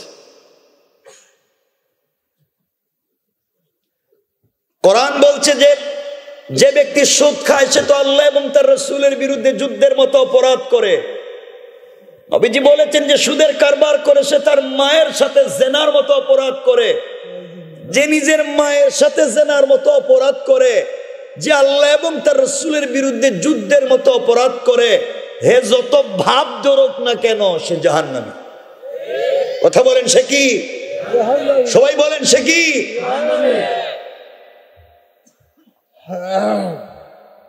অনেক লোক আছেন এখানে, কেউ রাগ করে না, রাগ করলে আর কি হইব? অনেক লোক আছেন এখানে আজান হলে মসজিদে নামাজে যায় না। রব বলেছেন হাইয়া আলাল ফালাহ, কল্যাণ আমার কাছে, কামিয়াবি আমার কাছে। মুরব্বির পকেটে টুপিও আছে, আজান হলে মসজিদে নামাজে যায় না, আজানের পরে 4 দোকানে বসে টেলিভিশন দেখে। কথা বলে না কেন? আপনাদের এলাকায় গুলো নাই? বলেন নাই? রব বলেন মসজিদের হয়ে গেল 4 দোকানে। ভাব ধরলেন কেন? অনেক লোক আছে এই সমাজে, কেউ রাগ করবে না, যারা এলাকার মোড়ল, এলাকার মাতবর, এলাকার বিচারী, পঞ্চায়েতের বড় মুরব্বী, এলাকার সর্দার, কসম রব্বে পাকের জাতের এলাকায় অনেক মাতবর পাওয়া যায়, এলাকার পঞ্চায়েতের অনেক বড় বড় মুরব্বী পাওয়া যায়, যারা পঞ্চায়েতের এলাকার মাতবরি করতে গিয়া, বিচার সালিশ করতে গিয়া, 1 কাপ রং চা খাইয়া এদিকের বিচার এদিকে দিয়ে দেয়। কথা বলেন, এগুলো এলাকায় নাই? কথা বলে না কেন? নাই না আছে?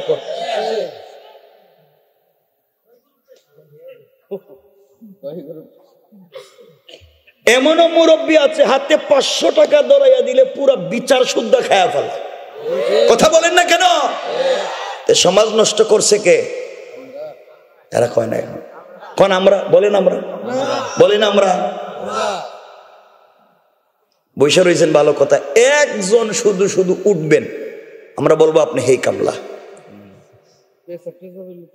পচরা বলে কয়ে যাই তুইব, ক্লাস থেকে বাইরে তুইলে বইলে যাওয়া লাগে, এটা একটা ক্লাসরুম।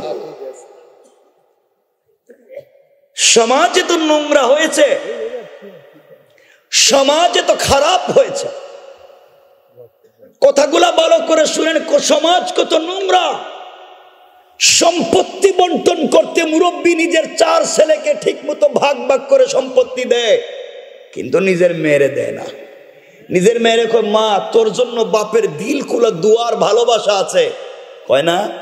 আল্লাহ কয়, কি বাট পার, তুমি যে বললা তোমার দোয়া আছে, তোমার দোয়া কবুল করতো কেডা? তুমি তোমার মেয়ের হক মারছো, বান্দার হক মারলে তো আমি দোয়া কবুল করি না। তুমি নিজের মেয়ের হক মাইরা আমার কাছে কিসের দোয়া করো? সুতরাং মনে রাখবেন, পিতার সম্পত্তিতে ছেলে যেখানেই পাবে, মেয়ে সেখানেই পাবে। অংশে হয়তো কম পাবে, কিন্তু সে পাবেই। আপনি মেয়ের হক না দিয়া তারে বললেন তোমার জন্য দোয়া আছে, এই ধান্দাবাজি করলে দুনিয়ায় বাঁচতে পারেন, কবরে গেলেই আপনার খবর শুরু। কথা বলেন, এগুলা কেউ করছেননি? এগুলোই তো আপনাদের কারবার। সমাজ কত নোংরা। আমার কথা খারাপ পাইতেছেন? আমি শেষ যে কথা বলতে চাই, অনেক কথাই তো সব বলার তো আর এই তো সুযোগ থাকবে না। কত নোংরা। এই যে এখানে বসে রয়েছেন কি ভাব ভঙ্গি দুইরা, নামাজ পড়ে মুরব্বী ঠিকই, ঠিক আছে, তো নামাজ পড়া যেমন ফরজ, স্ত্রীর মোহর দেওয়াও ফরজ। বিয়ের সময় আপনি একটা চুক্তি করেছিলেন, বিবাহ একটা চুক্তির নাম, ওয়া নাকিদুন নিকাহ বিলফজাইন ইউআব্বারু। দেখেন আপনার জামে সগীর খুলেন, প্রথম কালা ওয়া নাকিদুন নিকাহ বিলফজাইন ইউআব্বারু বিআহাদিহিমা আনিল মাযি ওয়া বিল আখিরি আনিল মুস্তাকবিল ফায়াকুলু যাওইজনি ফায়াকুলু যাওয়াজতুকে।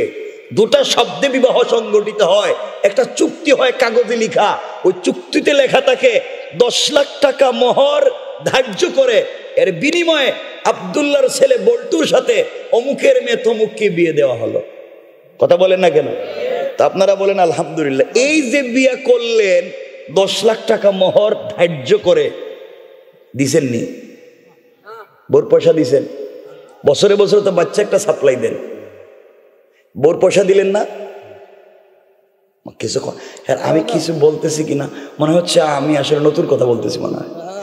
এগুলোই তো সমাজের নোংরামি বাবা। এগুলো থাকলে আমার ইবাদত কবুল হবে না, সমাজে শান্তি আসবে না। আপনার বউ আপনার হক পায়, তাই বউ মোহরের টাকা দিলেন না? বাসর রাত্রে ফুলসজ্জা রাত্রে স্বামী ঘরে যায় না, দরজা দাঁড়াইয়া এভাবে দরজায় নক করে, স্ত্রী কে আমি তো তোমার স্বামী যে বল্টু। কত বল্টু ঘরে আসো না কেন? কই যে মোহর লেখাইছিলাম না, পয়সা তো একটাও নাই। আসো, ওগুলো মাফ করে দিচ্ছি, আসো, কোনো সমস্যা নাই। হ্যাঁ, তখন বাঘের মতো ঘরে যায়।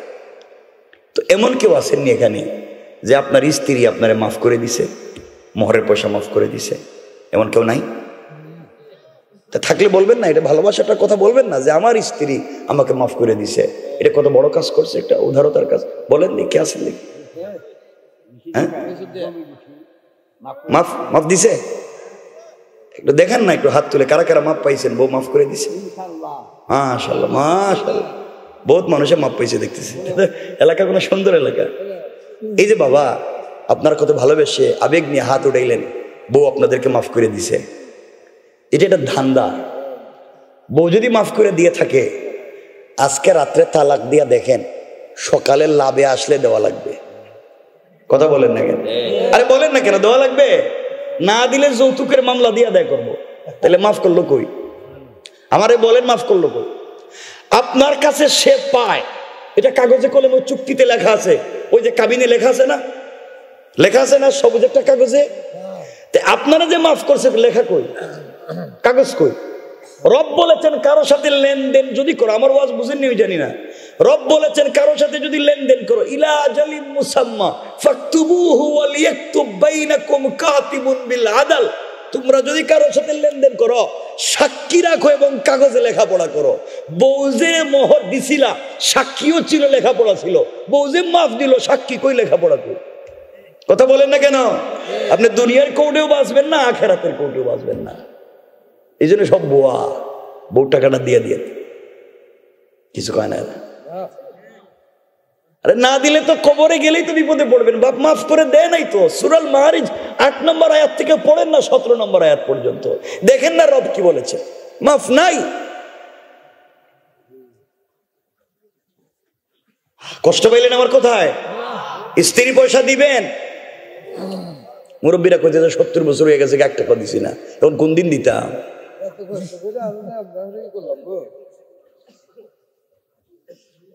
দিয়া দিয়ে স্ত্রীর হক যেভাবে পারেন এর বুঝ দিয়ে, আর মাফ দিলে কাগজে লেখা নিয়ে, মাফ দিলে কাগজে লেখা নিবেন। এটা ইসলাম। ইসলাম কাঁচা কাজে বিশ্বাস করে না, সব পাকা। আল্লাহু আকবার বলেন। সমাজ কত নোংরা। তো আপনি সুদের কারবার করেন, আপনি ঘুষ খান, সমাজে ফেন্সিডিল ইয়াবার কারবার করেন, মসজিদ মাদ্রাসার কেসের পয়সা মাইরা খান, পাবলিক রে ঠকান, ওজনে কম দেন, আপনি নিজের মেয়েরে ঠকাইছেন, নিজের বউর মোহরের পয়সা দেন নাই, এত কিছু না দিয়া এই যে ভাব দুইরা বসে রয়েছেন, জান্নাতে যাইবেন কেমনে? আপনারা তো শয়তান ছিলেন না, আপনারা তো শয়তান ছিলেন না। আপনারা শয়তান মারার জন্য 10 লাখ খরচ করে মক্কায় যান, ওই যে হজে গিয়া 10 লাখ খরচ করে হজে যায়, জামারাতে মক্কায় শয়তানরে পাথর মারেনি? কথা বলেন, মারেনি? আমি আপনাদেরকে কথা বলি, যে শয়তানরে মক্কায় পাথর মারতে গেলেন, গত হজের আগের হজে দেখলাম এক হাজি সাহেব হজে গিয়ে জামারাতে শয়তানরে পাথর মারতেছে, কঙ্কর মারতে মারতে বুঝে রাগ উঠে গেছে, জুতা খুললে মারতেছে। শয়তান পুরো এলাকায় মাইল লাগাই রাখছিস, আর এখানে বৈশা রয়েছে জুতা দিয়ে মারতেছে। আমি আপনাদের কাছে জানতে চাই, যে শয়তানকে জুতা খুলে মারতে গেছেন মক্কায় 10 লাখ খরচ করে, এটা কোন উপজেলা? দেলদুয়ার। আপনারা বলেন তো, যেই শয়তানরে 10 লাখ খরচ করে মক্কায় মারতে গেছেন, এই শয়তান কোনোদিন দেলদুয়ার এলাকায় সুদের কারবার করছেনি? ওটা আইছিল না এখানে? কোনোদিন আইছিল? আইছিল, এদের সাথে সাক্ষাৎ হয়েছে মনে হয়। যে শয়তানরে মক্কায় মারতে গেছিলেন, এটা এখানে আইসেনি? কোন আইছে? ওই শয়তান কারো মেরে নিয়ে পার্কে গেছে? কথা বলেন না কেন? এই শয়তান কারো জায়গা জমি দখল করছে? এই শয়তান কারো বউ মোহরের টাকা মাইরা খাইছে? তাহলে যেই শয়তান রে মক্কায় মারতে গেছেন, সুদের কারবার করে যেই শয়তান, মক্কায় না এলাকায়? কথা বলেন, মক্কায় না এলাকায়? পাবলিকের জায়গা জমি নিজের নামে বুয়া জাল দলিল করে যেই শয়তানে, মক্কায় না এলাকায়? ওজনে যেই শয়তানে কম দে, মক্কায় না এলাকায়? কথা বলেন। নিজের ছেলের সম্পত্তি বন্টন করে দিয়া নিজের মেয়েরে ঠকায়, মক্কায় না এলাকায়? তাহলে আমারে বলেন, শয়তান মক্কায় না এলাকায়? আবার বলেন, মক্কায় না এলাকায়? জুতা মারা লাগবে, মক্কায় না এলাকায়? ওখানে কি জুতা? ওখানে কি শয়তান এখানে গেছে মক্কায়? এজন্য মনে রাখবেন, সমাজের নোংরামি যেখানে, সমাধান আমাকে ওখানেই করতে হবে। এই সমাজের নোংরামি থেকে আপনার আমার সমাজকে বাঁচাতে হবে। পারবো তো ইনশাআল্লাহ? জোরে কোন না ইনশাআল্লাহ? পারবেন কেমনে? মসজিদে তো নামাজই যান না, যাননি? জুম্মার নামাজে যান, ইমাম সাহেব যখন খুতবা শেষ করে দিতেছে তখন যায়, আর বগল তলায় জুতা নিয়ে সবার সামনে চলে যায়। গেল সবার শেষে, একবারে গেল গা সবার সামনে, সালাম ফিরি সবাই সুন্নতে দাঁড়াইবো, হ্যাঁ জুতা নিয়ে আবার বাইরে যায়। এগুলো এলাকায় নাই?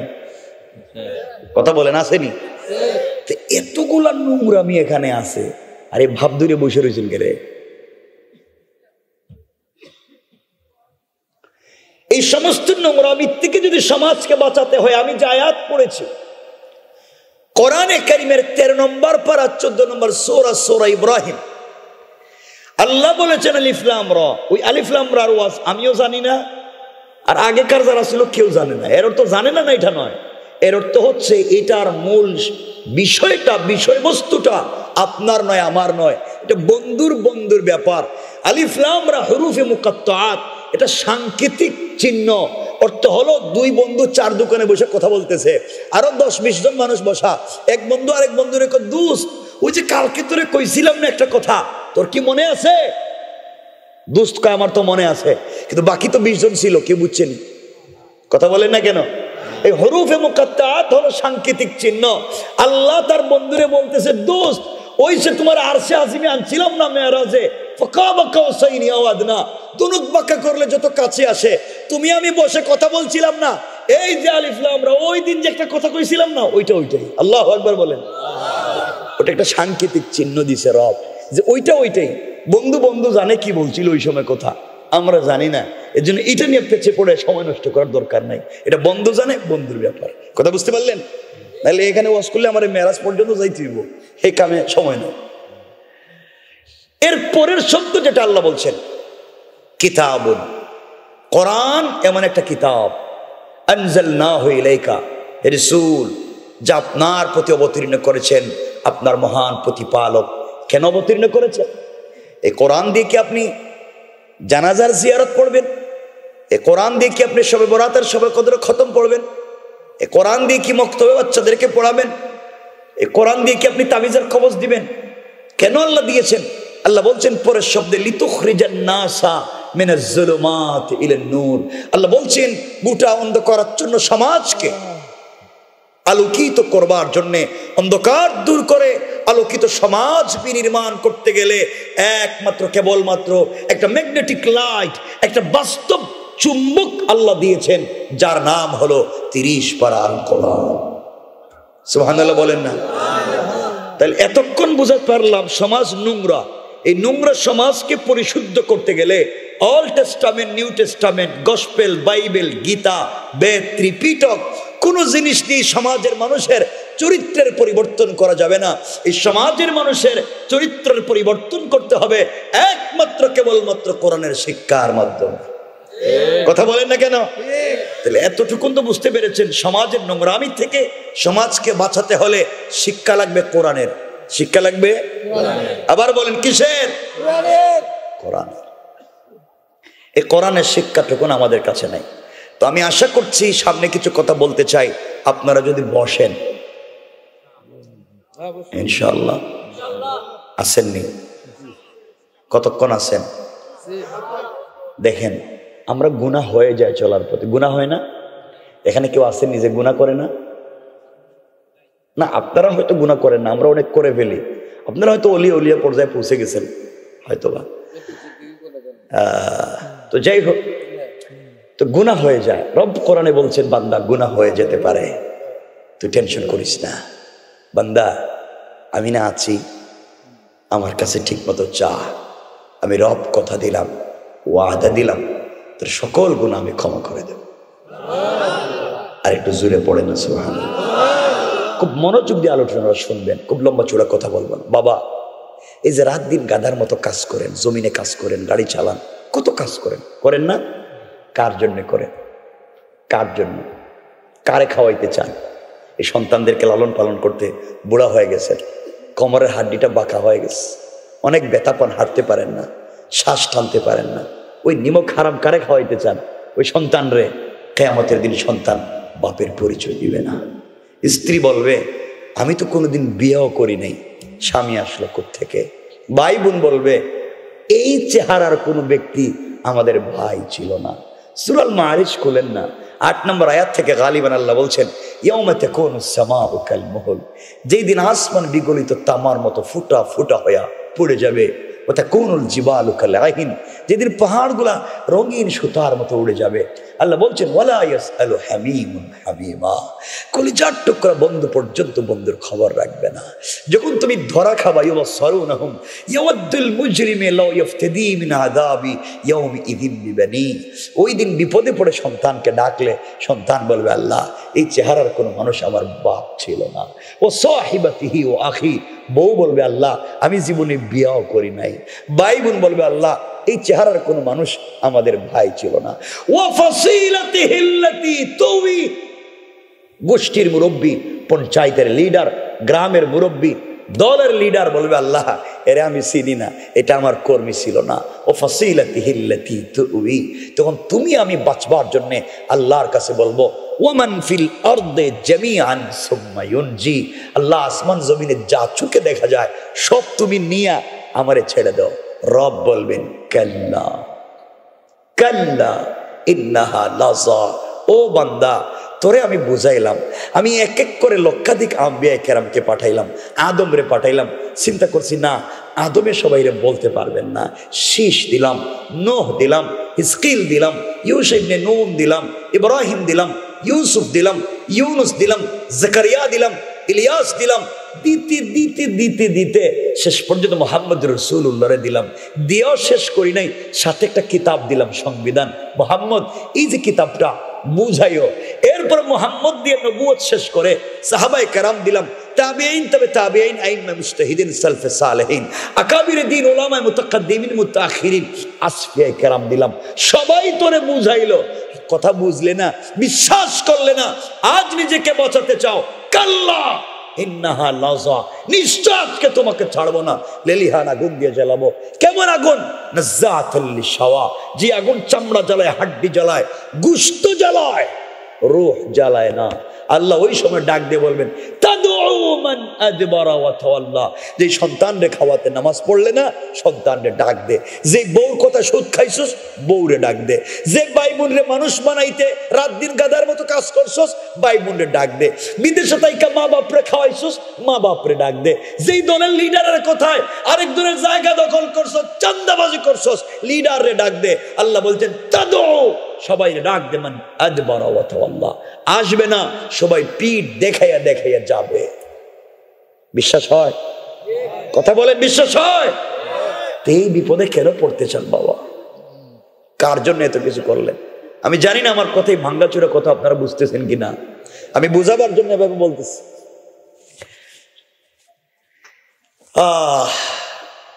আমার কথা কি বুঝছেন? ওর কার জন্য করবেন? কেউ রাগ করেন না, এখানে অনেক আছে আপনাদের বুঝ নাই। অনেকে বলে হুজুর, আমাদের কাছে বলে হুজুর আমি বহুত খারাপ মানুষ, জীবনে বহুত গুনাহ করি হুজুর, ভালো মানুষ হইতে পারলাম না, কিন্তু আমার ছেলেটারে আলিম বানাইতে চাই, আমার ছেলেটারে হাফিজ বানাইতে চাই। আছে না অনেকেই? এই ধান্দাবাজি বুদ্ধি আপনারা কে দিল? এই বুদ্ধিটা আপনার মাথায় ঢুকাইয়ে দিছে কে? যে আল্লাহ, আমি যত খারাপ হই আমার সন্তানটারে ভালো মানুষ বানাই। এই বুদ্ধিটা দিল কে? আল্লাহ দিছে। আল্লাহ খায়া খাম পায় না তোমার এই বুদ্ধি দিত? আল্লাহ বলছে কু আনফুসাকুম, ও বান্দা, কে ভালো পথে আসলো না আসলো তোর দেখার দরকার নাই, তুই আগে ভালো মানুষ হ। নিজেরে বাঁচা, নিজেরে বাঁচানো ফরজ, তোর বাচ্চারে বাঁচানো ফরজ না। নিজেরে বাঁচানো ফরজ, তোর বউরে বাঁচানো ফরজ না। নিজেরে বাঁচানো ফরজ, তোর মা বাপরে বাঁচানো ফরজ না। কইলাম তুই ভালো মানুষ হ, তুই কষ্ট ছেলেরে ভালো মানুষ বানাইবি। কথা বলেন না কেন? এই ভুল পথে আছেন কেন? হুজুর আমি পারছি না আমার ছেলেরে। আরে বাপ রে বাপ, তুমি পারো না কেন? মনে রাখবেন, নিজের সন্তানকে যদি বাঁচানো ফরজ হইতো, হযরতে নূহ আলাইহিস সালাম জান্নাতে যেতে পারবেন না, ছেলেকে বাঁচাতে পারেননি, কিন্তু বাঁচানো ফরজ না। যদি বাপকে বাঁচানো ফরজ হয়, ইব্রাহিম কেমনে যাবেন? ইব্রাহিম তো নিজের বাপরে বাঁচাইতে পারেননি। যদি নিজের স্ত্রীকে বাঁচানো ফরজ হয়, হযরতে লূত আলাইহিস সালাম যাইতে পারবেন না, নিজের বউরে বাঁচাইতে পারেননি। কথা বলেন না কেন? এই জন্য পরিবারকে বাঁচানো ফরজ নয়, বাঁচাবার চেষ্টা করা। কি করা? বলেন, কি করা? চেষ্টা করা ফরজ। আর নিজেকে বাঁচানোর চেষ্টা করা ফরজ না বাঁচানো ফরজ? কথা বলেন, বাঁচানো ফরজ। সন্তানকে ভালো বানাবার চেষ্টা করা ফরজ, আর নিজেকে ভালো বানানি ফরজ। কথা বুঝলেন? তাহলে নিজেরে ভালো মানুষ বানাইবেন না বাচ্চারে? তাকে নিজেরই জাহান্নামে দিয়ে আরেকজনে জান্নাতে দিতেছেন, এটা কোন জাতের কাজ রে বাপ? আমার কি সহজ ওয়াজটা বুঝলেন? এই জন্য আমি জান্নাতি হব, বলেন ইনশাআল্লাহ। আওয়াজ করে বলেন ইনশাআল্লাহ। কি উদার! হুজুর আমি যত খারাপ হই, ছেলেটা ভালো মানুষ হোক। তো তুমি খারাপ হইছো কেন? ছেলে ভালো হয়ে লাভ কি? মানে রাখবেন, রাসূল তার মেয়েকে বলছেন সহিহ হাদিস, ইয়া ফাতিমা আনকিজি নাফসাকা মিনান নার। ও আমার কলিজার টুকরা মেয়ে, তুমি বাপের পরিচয় দিয়ে জান্নাতে যেতে পারবে না। আমি বাপ, বিশ্বনবী, সরকার কায়নাত, এই পরিচয় দিলে কবরে কেউ তোমার চিনবে না। কবরে বাঁচতে হলে নিজেকে জাহান্নামের আগুন থেকে বাঁচাও। আমি বাপ যা করি তুমি তা করো। কথা বুঝছেন আমার?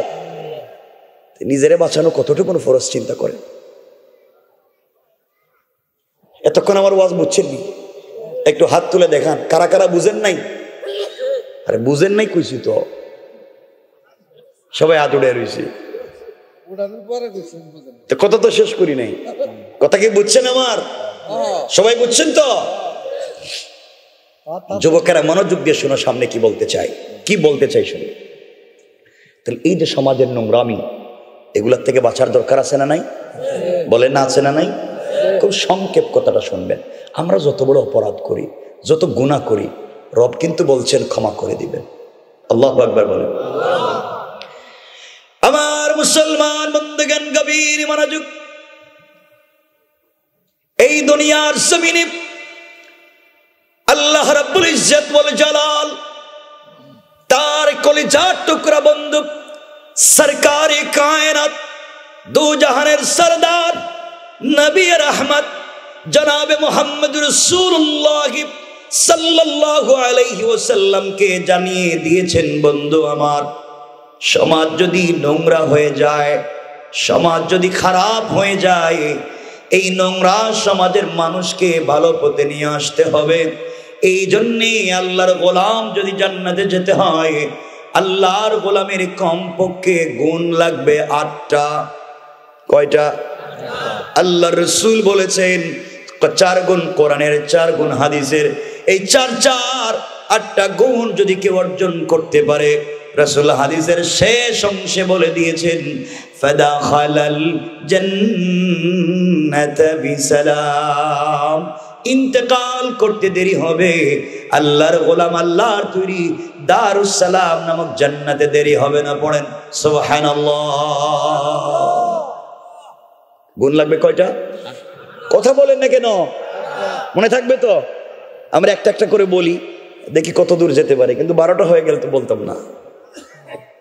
শোনেন, কথা কয়েন না, শোনেন আমার বন্ধুগণ, কথাগুলো দিল দিয়ে শুনেন। গুণ লাগবে কয়টা? সবাই বলেন। 1 নম্বর গুণ কোরআনে কারীমের 19 নম্বর পারা 25 নম্বর সূরা সূরাল ফুরকানের 63 নম্বর আয়াত থেকে আমার আল্লাহ বললেন, ওয়া ইবাদুর রাহমানিল্লাযীনা ইয়ামশুনা আলাল আরদি হাওনা। আল্লাহ রাব্বুল ইজ্জত ওয়াল জালাল বলছেন, মুসলমানেরা, এই দুনিয়ার জমিনে যারা আমি আল্লাহর গোলাম দাবি করবে, আশিক রাসূল দাবি করবে, আমি আল্লাহর গোলাম নিজেকে মনে করবে, বান্দারে, আল্লাহর গোলামের 1 নম্বর গুণ হলো, আমার গোলাম দুনিয়ার জমিনে চলার পথে কোনোদিন অহংকার করতে পারে না। কি করতে পারে না? অহংকার। সবাই বলেন অহংকার।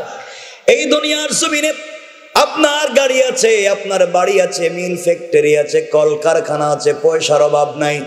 আপনি যদি চলার পথে দুনিয়ার জমিনে অহংকার করে বসেন, আবার আল্লাহ চাইলে আপনাকে 10 তলা থেকে কান ধরে থাবড়াইয়া গাছতলায় নামাইয়া দিতে আমার আল্লাহর 1 মিনিটও দেরি হবে না। কোন ঠিক কিনা? আর আপনি যদি অহংকার ছেড়ে দিতে পারেন, চলার পথে নিজেকে মাটির সঙ্গে মিশাইয়া দিতে পারেন, একেবারেই অহংকার মুক্ত হয়ে মাটির মতো চলতে পারেন, আমার আল্লাহ চাইলে গাছতলা থেকে, বাঁশতলা থেকে কান ধরে 10 তলার মালিক বানাইয়া দিতে আমার আল্লাহর 1 মুহূর্ত দেরি হবে না। কোন ঠিক কিনা? ঠিক কিনা বলেন? আল্লাহ পারবেননি? অহংকার করেননি না, আপনারও তো ফেরেশতা, এরা করে না অহংকার। কিন্তু দেখবেন বেচারার আগে গ্রামে পয়সা পাতি ছিল না, হয়তো গরিব মানুষ ছিল, এখন নতুন পয়সাওয়ালা, এলাকার নতুন ধনী, দেখবেন পয়সার গরমে এখন এলাকার সাধারণ পাবলিক রে ঠিক মতো চিনেও না। কথা বলেন নাই? অহংকার করা যাবে না। আপনাদের এলাকায় দেলদুয়ারে খবর নেন, আজ থেকে 50 বছর আগে অনেকের ঘরে ছিল লাখ লাখ টাকা, মানে লাখপতি। আজ তার ছেলে মেয়েরা সবকিছু হারাইয়া মানুষের বাড়িতে আর জমিনে কাজ করে খায়। আর আজ থেকে 50 বছর আগে এলাকায় অনেকের ঘর ছিল ঝুপড়ি ঘর, বৃষ্টি দিলে টিন লাগাবার পয়সা ছিল না। আজ তার ছেলে মেয়ের ঘরে আল্লাহ লাখ লাখ টাকা, কোটি কোটি টাকার মালিক বানাইছে। নাই? বলেন নাই? কে করছে? বলেন না কে? অহংকার করা যাবে? বলেন যাবে? আল্লাহর রাস্তায় অহংকার করেন না। অহংকার করবেন, এই যে আমি এই কথাগুলো বলি না, আমি যেগুলো আলোচনার ভিতরে নিয়ে আসতে পারি না ওগুলো বলি না।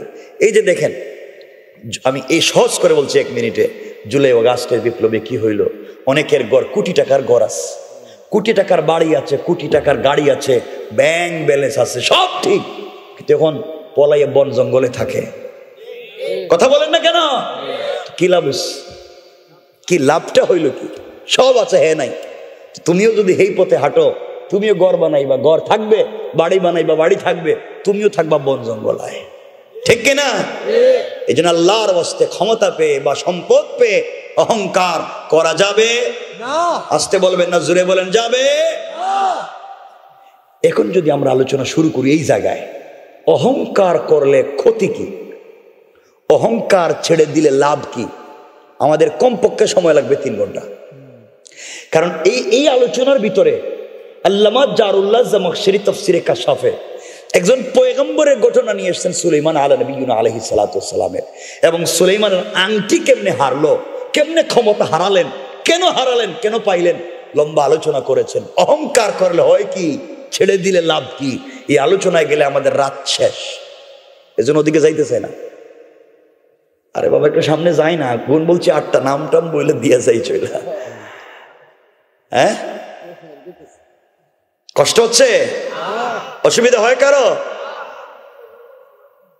1 নম্বর অহংকার করা যাবে না। আল্লাহর গোলামের 2 নম্বর গুণ আল্লাহ বলছেন, ওয়াইদা খাতাবাহুমুল জাহিলুনা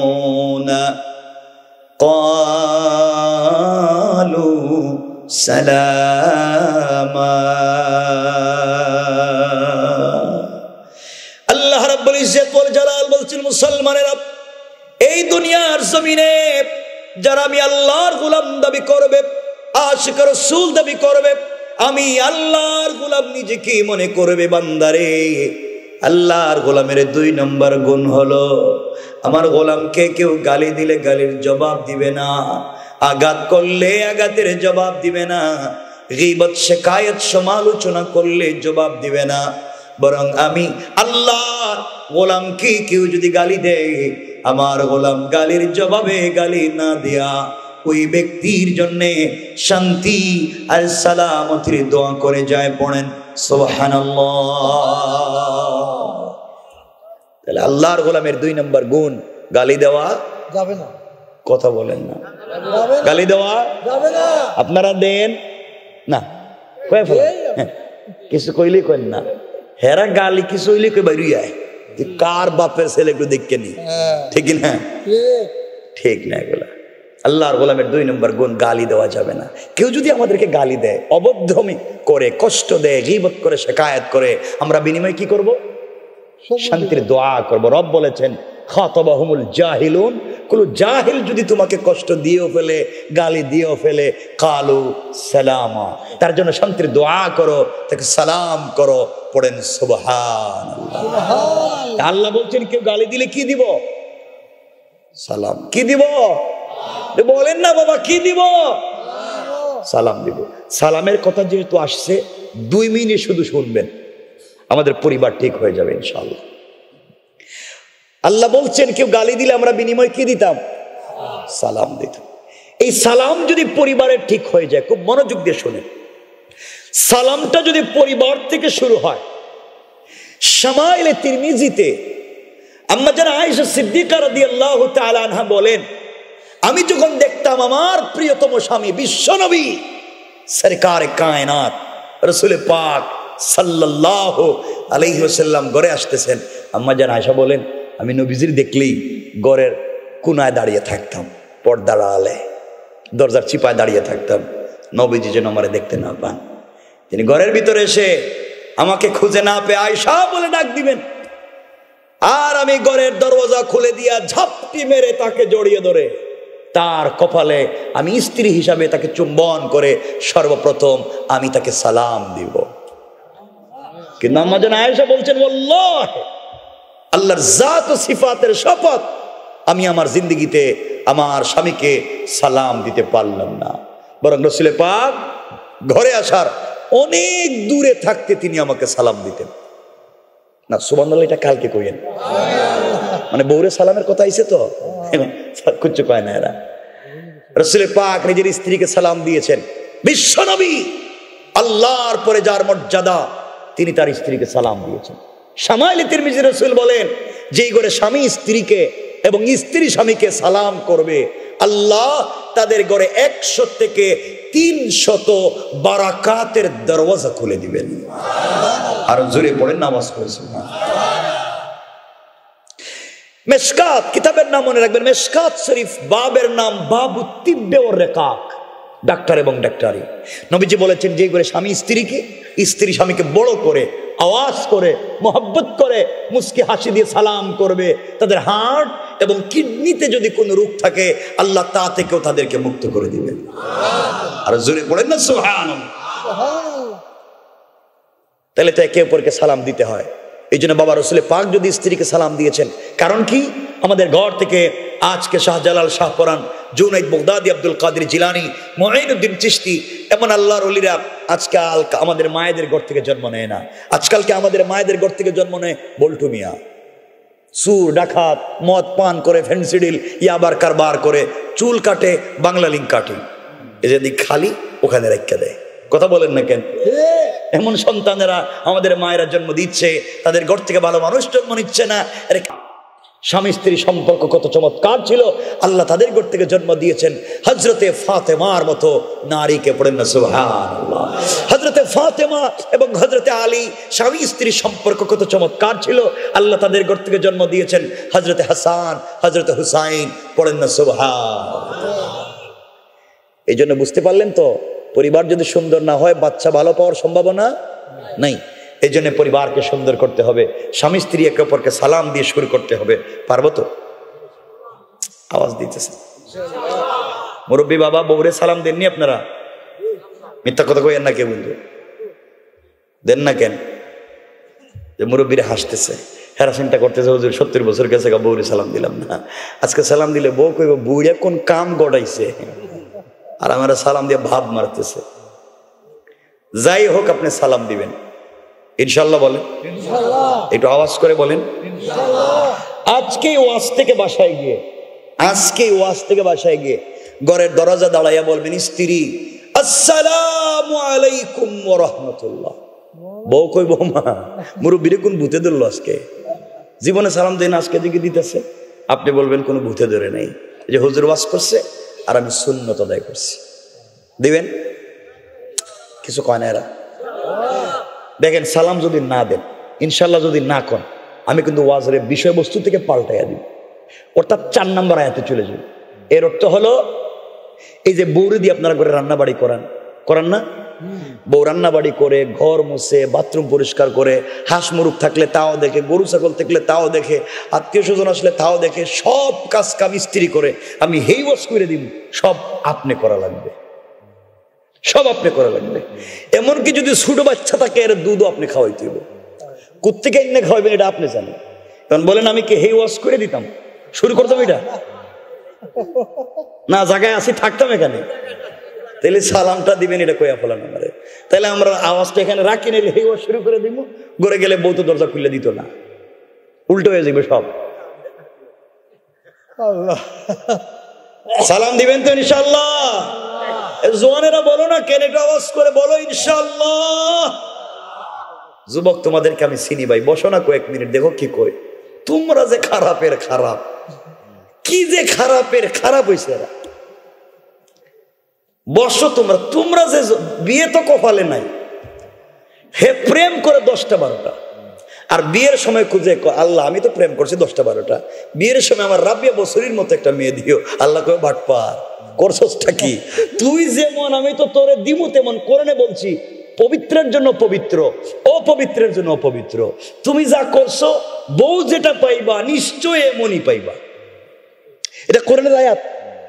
আল্লাহ বলছেন তুমি যা করছো বউ যেটা পাইবা ওটা সেম। এবং তুমি যদি বলো আল্লাহ আমার বউ বলছে জীবনে কোনো ছেলের দিকে তাকায় নাই, কিন্তু আমি তো ফার্স্টটা প্রেম করছি, মনে করবা তোমার বউ মিথ্যা কথা কয়। কে বলছেন এই কথা? কথা বলে না, বলেন কে? এই জন্য নোংরা পথে যাইও না, কারণ তুমি যেমন পাইবা তেমন। আল্লাহ মাফ করুক, সকলে পড়ে না আমিন। ঘরকে সুন্দর করেন। মাঝে মাঝে ঘরে গেলে মাঝে মাঝে স্ত্রীকে মানে নিজের বউরে মাঝে মাঝে ভালোবেসে নিজের হাতে খাওয়াইয়া দিয়ে মুখে উঠাইয়া। রাসূলের পাক হাদিস এসেছে, আম্মা জান আয়েশা বলেন আমি নবীজির ঘরে আসার পরে আমার মনে পড়ে না কোনোদিন আমার হাতে খাবার খেয়েছি। পুরো জিন্দেগি রাসূল আমাকে খাইয়ে দিয়েছেন আর আমি রাসূলকে খাইয়ে দিয়েছি। আল্লাহু আকবার। আম্মা জান আয়েশা বলেন, ঘরে আমরা দুইটা মানুষ, কিন্তু বালিশ ছিল একটা, গ্লাস ছিল একটা, প্লেট ছিল একটা। আল্লাহু আকবার। এই জন্য মাঝে মাঝে মহব্বত করে ভালোবেসে বরকত দিবেন। আল্লাহ খাওয়াবেন তো স্ত্রী রে, না এটা তো পারতো না। এরা চিন্তা করতে হুজুর কইতেছেন কি, এটা তো আমার জন্মের দুশ্মন, হেরে দেখলে আমার মাথা গরম হয়ে যায়, ঠিক কিনা? এটা ঠিক কইছে কেডা রে? বউরে দেখলে তার মাথা গরম হয়ে কইছে কেডা রে? বিয়া করছিলা কেন? তোমার বউরে দেখলে মাথা গরম হয়, তো রোজা রাখলে না কেন? মাথা গরম হয়ে যায়। স্ত্রীকে মাঝে মাঝে খাওয়াইবেন কেন? আপনারা তো বউরে খাওয়াইতে পারবেন না, জোয়ান আমি তোমাদের চিনি। আপনারা তো স্ত্রীকে মোহাব্বত করে ভালোবেসে মুখে উঠাইয়া খাওয়াইতে পারেন না। আপনারা তো ভালোবেসে মুখে উঠাইয়া খাওয়াইতে পারেন ওই পাশের বাড়ির ভাবিরে, ঠিক কিনা? ওইটাই ঠিক, ডান বুঝতেছে, এটা কইতেছে ঠিক। ভালো জিনিসটা ঠিক হয় না। স্ত্রীকে মাঝে মাঝে খাওয়াইও। আজকে বাসায় গিয়ে কালকের থেকে স্ত্রীরা মাঝে মাঝে খাওয়াইবে তো ইনশাল্লাহ। আমি বুঝতেছি আপনাদের হাতের খাবার তো বউ খাইতো না, কারণ বউ মনে করবো ও খাওয়াই আমার বিষ খাওয়াই মারতেছে, আরেক বিয়া করতে চায়। আপনারা তো এই ঘটনা ঘটাই রাখছেন বাসায়, কেউ কাউকে বিশ্বাস করেন। এই জন্য স্বামী স্ত্রী একই বিছানায়, একই পালঙ্কে, একই খাটে স্বামী স্ত্রী ঘুমায়। একজন পূর্ব দিকে মুখ দিয়া, একজন পশ্চিম দিকে মুখ দিয়া, আর মধ্যখানে ব্যারিকেড দেয় এটা কোল বালিশ দিয়া। এখানে ইউক্রেন, এখানে রাশিয়া, আর মধ্যখানে বর্ডার দিছে, কই খবরদার ক্রস করা যাবে না। স্বামী স্ত্রী সম্পর্ক নাই, পরিবারে শান্তি নাই। আল্লাহ শান্তি ফিরাইয়া দেখ। জোরে বলেন আরো জোরে বলেন। এই জন্য মাঝে মাঝে খাওয়াবেন তো ইনশাআল্লাহ।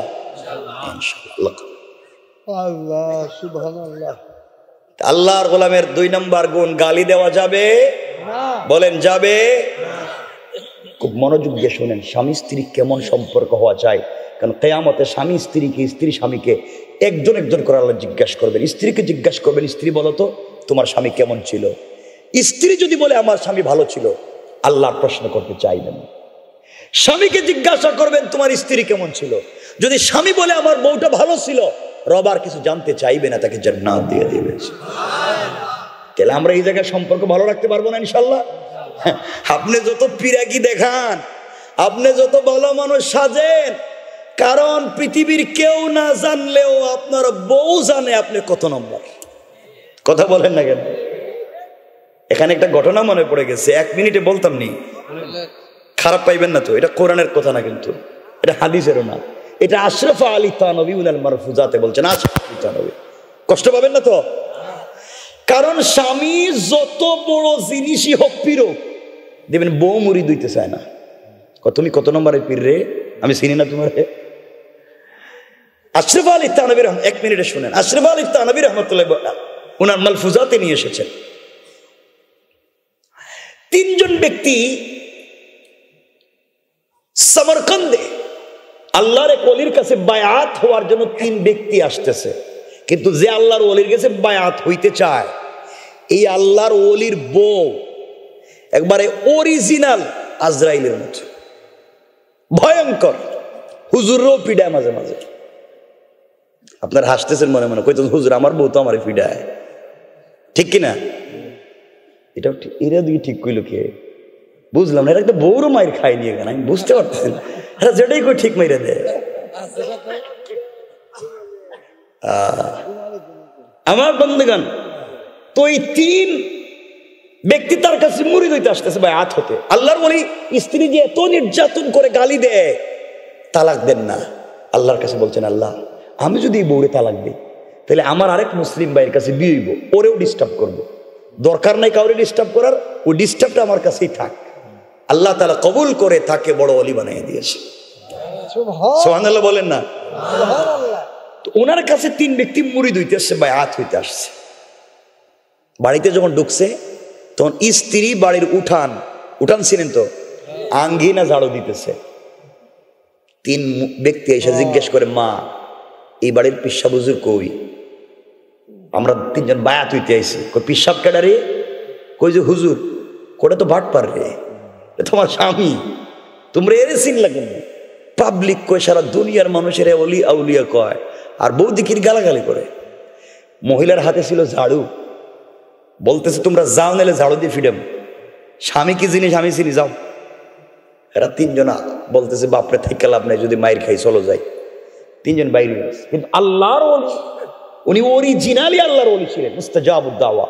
তার কাশফ হয়ে গেল, তিনি বুঝতে পারলেন যে তিনজন ব্যক্তি বায়াত হইতে আসছিল, কিন্তু বউর জ্বালাতন পেয়ে এরা চলে যাচ্ছে, নিশ্চয় ওদের ভিতরে আলিম উলামাদের সম্পর্কে খারাপ ধারণা তৈরি হয়ে যাবে। আল্লাহর কাছে বলছেন, আল্লাহ তুমি আমাকে এতটুকুন শক্তি দেও যার মাধ্যমে এই তিনজন মানুষ বুঝে যে আসলে আমি খারাপ না। আল্লাহ আশরাফ আলী থানভী বলেন, আল্লাহ তাকে সামর্থ্য দিলেন, তিনি বাঘের পিঠে সওয়ার হয়ে, কিসের পিঠে? অজগর সাপকে হাতের ছড়ি বানাইয়া আসতেছে।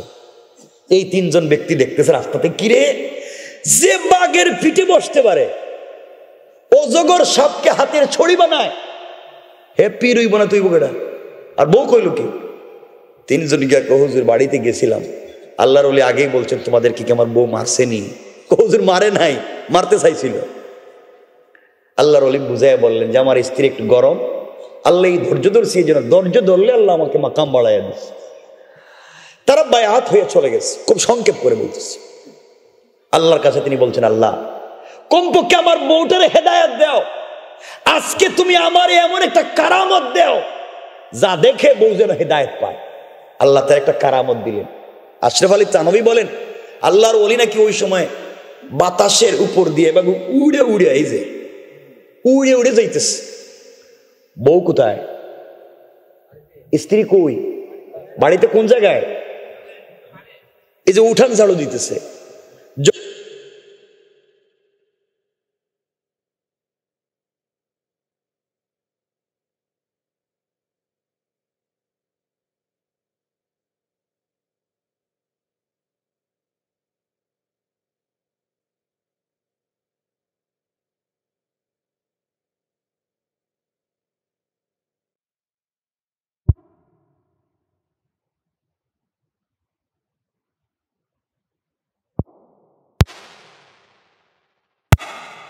কিন্তু আপনি কেমন পীর হইলেন, জীবনে উঠতে পারলেন না।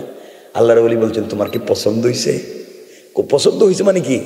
আমি তো হের কাছেই মুড়ি দিতে চাই, বায়াত হইতে চাই, যে আল্লাহর ওলি এত বড় বুজুর্গ, আসমান দিয়ে উড়ে যেতে পারে, আমি তার কাছে বায়াত হইতে চাই। আল্লাহর ওলি বলছেন, ওই যেটা উড়ে উড়ে গেছে ওটা তো আমি তোমার স্বামী, আমি তো ছিলাম। আপনি গেছেন, এই জন্যই তো দেখছি একটু কাইতুয়ে যায়। কিছু বুঝতে পারলেন? এতক্ষণ বলছে সব মানি, তখন স্বামীর কথা শুনছে, ওইটা কাইতুয়ে যায়, মানে স্বামীর আর মানতে চায় না। তো এমন স্ত্রী আছে না নাই? এদেরকে দ্বীনের তালিম দিতে হবে, পরিবেশ সুন্দর করতে হবে, ভুল হয়ে গেলে ক্ষমা করে দিবেন কে? এই কথার দিকে আপনাদেরকে নিয়ে যাই। আমার মুসলমান বন্ধুগণ, কথাগুলো দিল দিয়ে শোনেন। আল্লাহ রাব্বুল ইজ্জত ওয়াল জালাল কোরআনে কারীমে সূরা আল ফুরকানে বলে দিয়েছেন, বান্দা যদি গুনাহ হয়ে যায়, ভুল হয়ে যায়, চলার পথে তোমার অপরাধ হয়ে যেতে পারে, গুনাহ হয়ে যেতে পারে, তুমি টেনশন করো না, আমার কাছে ফিরে যাও। আল্লাহ বললেন, ওয়াল্লাযীনা ইয়াকুলুনা রাব্বানা সরিফ আন্না আযাব জাহান্নাম ইন্না আযাবাহা কানা গরামা। আল্লাহ বলেন, বান্দারে সাকারাত শুরু হয়ে যাওয়ার আগে, গারগারা শুরু হয়ে যাওয়ার আগে, কবরে চলে যাওয়ার আগে, মালাকুল মউত আজরাইল পৌঁছে যাওয়ার আগে, গোটা জিন্দেগির অপরাধের জন্য বান্দা অপরাধ করলে হয়তো তোমাকে গ্রামের মানুষ গ্রাম ছাড়া করে দিতে পারে, সন্তানকে তার বাবা বাড়ি থেকে বের করে দিতে পারে, মুরিদকে তার পীর বের করে দিতে পারে, উস্তাদ তার ছাত্রকে বের করে দিতে পারে, কোন নবী তার উম্মতকে বের করে দিতে পারে বান্দারে।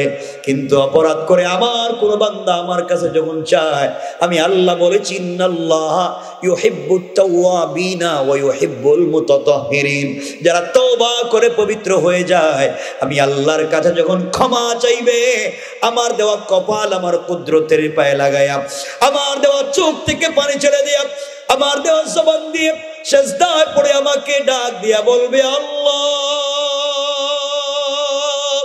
অপরাধ করেছি, ভুল হয়ে গিয়েছে।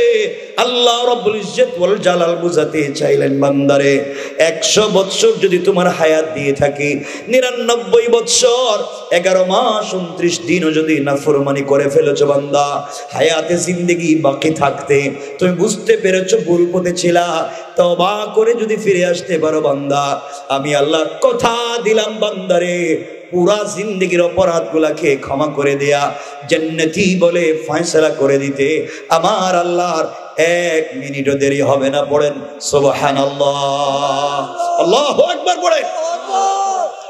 ওই কেমনে আল্লাহ ক্ষমা করে দিবেন, ওই কথার দিকে গিয়ে আমরা আলোচনা সংক্ষেপ করব, মনোযোগ দিয়ে শোনেন। হয়তো এখনকার কথা আপনার আমার জিন্দেগির পরিবর্তন নিয়ে আসতে পারে। বান্দা বন্ধু শোনো সুন্দর করে, ও আমার বন্ধুগণ, কলিজার টুকরা ভাইরা, মনোযোগ দিয়ে কয়েক মিনিট শোনো। যত বড় অপরাধ করো রব কেমনে ক্ষমা করে দিবেন, এই কথার দিকে নিয়ে যাই। আল্লাহ রাসূল তখন পর্যন্ত দুনিয়ার জমিনে জিন্দা। একদিন ফজরের সালাত পড়ে রাসূল পাক সাল্লাল্লাহু আলাইহি ওয়াসাল্লাম হুজরা শরীফে আরাম ফরমাচ্ছেন, ঘরে পৌঁছে গেলেন। রাসূলের সাহাবী হযরত ওমর বাড়ি পর্যন্ত পৌঁছে গেলেন, নাস্তা সারলেন, চিন্তা করলেন রাসূলের সঙ্গে দেখা করবেন। এই কথা চিন্তা করে হযরত ওমর আল্লাহর রাসূলের ঘরে যাওয়ার জন্য বের হয়েছেন। কিছু দূর যাওয়ার পরে দেখে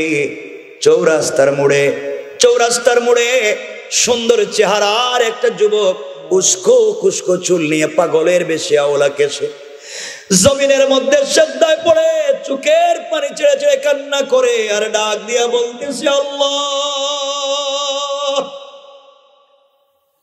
ওমর তো এত শক্ত দিলের মানুষ, আল্লাহর রাসূল বলেছেন নাশাদুহুম ফি আমরিল্লাহি ওমর।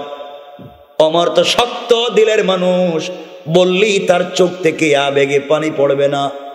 রাসূল বলেছেন আমার উম্মতের মধ্যে আরহাম উম্মতি বি উম্মতি আবু বকর। আবু বকর নরম দিলের মানুষ, কিছু বললে কান্নাকাটি করানো যাবে, ওমরকে যাবে না।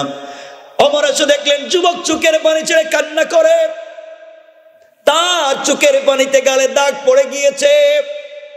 যুবকটাকে উঠালেন, মুখ থেকে ধুলোবালি মুছে দিলেন, ডাক দিয়া বললেন, যুবক বলো কান্না করো কেন? যুবক বলতেছে, ওমর আমি যে অপরাধ করেছি, যে গুনাহ করেছি, এই গুনার বয়ে আখিরাতের বয়ে কান্না করি। ওমর বলছেন কি অপরাধ করছো, আমাকে কি বলা যায়? যুবক বলছেন, ভাই ওমর রে, তোমাকে বলে কোনো লাভ হবে না, তুমি কোনো উপকার করতে পারবা না। ওমর দুর্বল হয়ে গেলেন যুবকের হাওমাও কান্না দেখে, মাটিতে লুটাইয়া পড়ে কান্দে। জিজ্ঞেস করলেন, ভাই বলো না তোমার জন্য কি উপকার করতে পারি? যুবক ডাক দিয়া বলছে, ওমর তারিখে ইবনে জারির তাবারিতে লিখে, ওমর তুমি একটা কাজ আমার জন্য করতে পারো ভাই, তুমি আমাকে নিয়ে কলিজার টুকরা প্রিয় হাবিব রাসূল পাক এখন পর্যন্ত জিন্দা, তুমি যদি আমাকে তার খিদমতে নিয়ে যেতে পারো, আল্লাহর রাসূল আমাকে যদি কোনো পথ বলে দেন, আল্লাহর কাছে আমার জন্য কথা বলেন। আমার মন বলছে রব হয়তো আমাকে ক্ষমা করে দিবেন। আমার বলছেন, যুবক চলো তোমাকে নিয়ে যাই, চলো বিশ্ব নবীর ঘরে নিয়ে যাই। আমার যুবকটাকে নিয়ে আসলেন, দাঁড় করাইয়া রাসূলের সঙ্গে কথা বললেন, ইয়া রাসূলুল্লাহ ইয়া হাবিবাল্লাহ, ও পয়গম্বর আরবি, আজকে সাত সকালে এসেছি এই জন্যে একটা যুবক গুনাহ করে অপরাধ করে কান্না করে ক্ষমা চায়, তার তওবা কবুল হয়েছে কিনা জানতে চায়। রাস্তায় বৈশা বৈশা হাওমাও করে কান্দে, আমি তাকে আপনার দরবারে নিয়ে এসেছি, আপনার কাছে জানতে চায় তার অপরাধ ক্ষমা হইল কিনা। আল্লাহর রাসূল বলছেন, আমার নিয়ে আসো। আল্লাহর রাসূল যুবকের হাত ধরলেন, দেখেন কেমন আমার রাসূল ছিলেন, গুনাহ করেছে মনে করে বের করে দিলেন না, কাছে বসালেন, নিজের হাতে খেজুর ভেঙ্গে তাকে মুখে উঠে খাওয়ালেন। নাস্তা সেরে বললেন, যুবক বলো কি অপরাধ করেছো, কার জন্য তুমি এত কান্না করো? যুবক কান্নার আওয়াজ বাড়িয়ে দিয়েছে, ডাক দিয়ে বলছে, ইয়া রাসূলুল্লাহ এত অপরাধ করছি, আমার মন বলছে আপনাকে বললে আমাকে তাড়াইয়া দিবেন। আল্লাহ রাসূল বলছেন, যুবক বলো কি অপরাধ করেছো? যুবক বলছে, ইয়া রাসূলুল্লাহ, এত অপরাধ করেছি আসমানের নিচে জমিনের উপরে। আমার মন বলছে আমার মতো অপরাধী মনে হয় পৃথিবীতে আর নাই। আল্লাহর নবী বলছেন, বলো না তোমার অপরাধ কত বড়? যুবক বলছে, পৃথিবীর চাইতে বড়। আল্লাহ রাসূল বলছেন, যুবক বলো তোমার গুনাহ কি আল্লাহর আসমানের চাইতে বড়? যুবক বলছে, পয়গম্বরে আরবি, আমার মন বলছে এত অপরাধ করছি আল্লাহর আসমানের চাইতে মনে হয় আমার অপরাধ বড়। আল্লাহ রাসূল বলছেন, যুবক জবাব দাও, তোমার গুনাহ কি আল্লাহর সবগুলা জমিনের চাইতে বড়? যুবক কান্দে আর বলছে, ইয়া রাসূলুল্লাহ, আমার মন বলছে আমার গুনাহ তো তার চাইতে আরো বড়। আল্লাহ রাসূল বলছেন, যুবক বলো তোমার গুনাহ কি আল্লাহর আসমান জমিন একত্রিত করলে যত বড় হয়ে যায় তার চাইতেও কি তোমার অপরাধ আরো বড়? যুবক বলছে, পয়গম্বরে আরবি, আমার মন বলছে আমার গুনাহ আরো বড়। এবার নবীজি বলছেন, যুবক জবাব দাও, তোমার গুনাহ কি 7টা জাহান্নামের চাইতে বড়? যুবক বলছে, পয়গম্বরে আরবি, এত অপরাধ করেছি আমার মন বলছে তার চাইতে আরো বড়। নবীজি বললেন, যুবক জবাব দাও, তোমার গুনাহ কি আল্লাহর 8টা জান্নাতের চাইতে বড়? যুবক বলছে, পয়গম্বরে আরবি, মন বলছে আমার মতো গুনাহগারের জায়গা তো কোথাও হবে না আরো বড়। এবার নবীজি সংক্ষেপ করে বলেন, নবীজি বললেন, যুবক জবাব দাও, তোমার গুনাহ কি আরশ কুরসি লৌহ কলম সব একত্রিত করলে যত বড় হয়ে যায় তার চাইতেও কি তোমার গুনাহ বড়? যুবক বলছে, পয়গম্বরে আরবি, মন বলছে আরো বড়। এবার নবীজি বললেন, যুবক তাহলে বলো, আসমান জমিন জান্নাত জাহান্নাম আরশ কুরসি লৌহ কলম সব একত্রিত করলে যত বড় হয়, যত ভারী হয়, যত ওজন হয় তার চাইতেও কি তোমার অপরাধের পাল্লা বেশি? এবার যুবক বলছে, পয়গম্বর, আমার গুনার সঙ্গে পৃথিবীর কোন জিনিসের তুলনা হয় না। আল্লাহ রাসূল দাঁড়িয়ে গেলেন, যুবকের হাত ধরলেন, বললেন, যুবক বলো, হাল আশরাকতা বিল্লাহ, নিশ্চয় তুমি আল্লাহর সঙ্গে কাউকে শরীক করে ফেলেছো। কারণ আল্লাহ বলছেন শিরকের চাইতে বড় গুনাহ পৃথিবীতে আর নাই। আল্লাহ বলছেন যে শিরক করলো তার জন্য ফাকাদ হারামাল্লাহু আলাইহিল জান্নাহ, তার জন্য জান্নাত হারাম। ওয়া মাওয়াহুন নার, তার অরিজিনাল ঠিকানা জাহান্নাম। ওয়া মা লিয-যালিমিনা মিন আনসার, তার কোনো সাহায্যকারী নাই। যুবক বলো, তুমি কি শিরক করে ফেলেছো কিনা? যুবক কাঁদতেছে আর বলে, ইয়া রাসূলুল্লাহ, না না, আমি শিরক করি নাই। আল্লাহর নবীজি বলছেন, যুবক জবাব দাও, হাল কাতালতা নাফসা, তাহলে তুমি অন্যায়ভাবে কোনো মানুষ নিরপরাধকে হত্যা করছো? যুবক বলছে, পয়গম্বরে আরবি, না, আমি অন্যায়ভাবে কোনো মানুষেরও মারি নাই। নবীজি বললেন, যুবক তুমি কাউরে মারো নাই, শিরকও করো নাই, তাহলে গুনাহ তো বড় হয় কেমনে? কি অপরাধ করছো? যুবক কাঁদতেছে আর বলতেছে, পয়গম্বরে আরবি, আমি হলাম, আমার অপরাধ হলো আমি হলাম এই মদিনার সব থেকে বড় কাফন চোরা। কিছু সবাই বলেন কাফন চোরা। আল্লাহর নবী এই কথা বলে, এই কথা শুনে মুচকি হেসে ফেললেন। যুবক তুমি কাফন চুরি করেছো, কাবিরা গুনাহ করেছো, তাওবা করলে আমি তো বলছি রব তোমাকে ক্ষমা করে দিবে। এত ভেঙ্গে পড়ে যাওয়ার কারণ কি? মনে হলো তুমি আরো বড় কোনো অপরাধ করে ফেলেছো। যুবক বলছে, পয়গম্বরে আরবি, আমার গুনাহ তো বলি নাই, মাত্র শুরু করছি, তাহলে কি অপরাধ করছো? যুবক বলছে, পয়গম্বরে আরবি, আমি আপনাকে বলি আমি কি গুনাহ করছি? আমি হলাম এই মদিনার একজন কাফন চোরা। কোন মানুষ মারা গেলে তার নতুন কাফন কবর খনন করে উঠাইয়া বাজারে বিক্রি করি, এই পয়সা দিয়ে আমিও চলি, পরিবার চালাই। ইয়া রাসূলুল্লাহ, এইভাবে আমার দিন চলে যায়। কিন্তু গতকালকে এক নির্মম হৃদয় বিদারক ঘটনা ঘটেছে। ইয়া রাসূলুল্লাহ, গতকালকে মদিনার এক মেয়ে ইন্তেকাল করেছে। যেই মেয়েটার উপাধি হুরে মদিনা। এই মদিনার হুর বিশ্ব সুন্দরী এক মেয়ে। এই মেয়ে কোরআন যতটুকু নাজিল হয়েছে কোরআনের হাফিজা। এই মেয়ে আজকে পর্যন্ত পৃথিবীর কোন ছেলে মানুষ তার বাবা ভাই ছাড়া কাউকে দেখে নাই। ইয়া রাসূলুল্লাহ সারাদিন রোজা রাখে, সারা রাত তাহাজ্জুদের সালাত পড়ে, জীবনে অন্যায় করে না, হারাম কাজ করে না। সংক্ষেপ কথা, এই ভদ্র আমানতদার সচ্চরিত্রবান ওই মেয়েটা গতকালকে ইন্তেকাল করছে।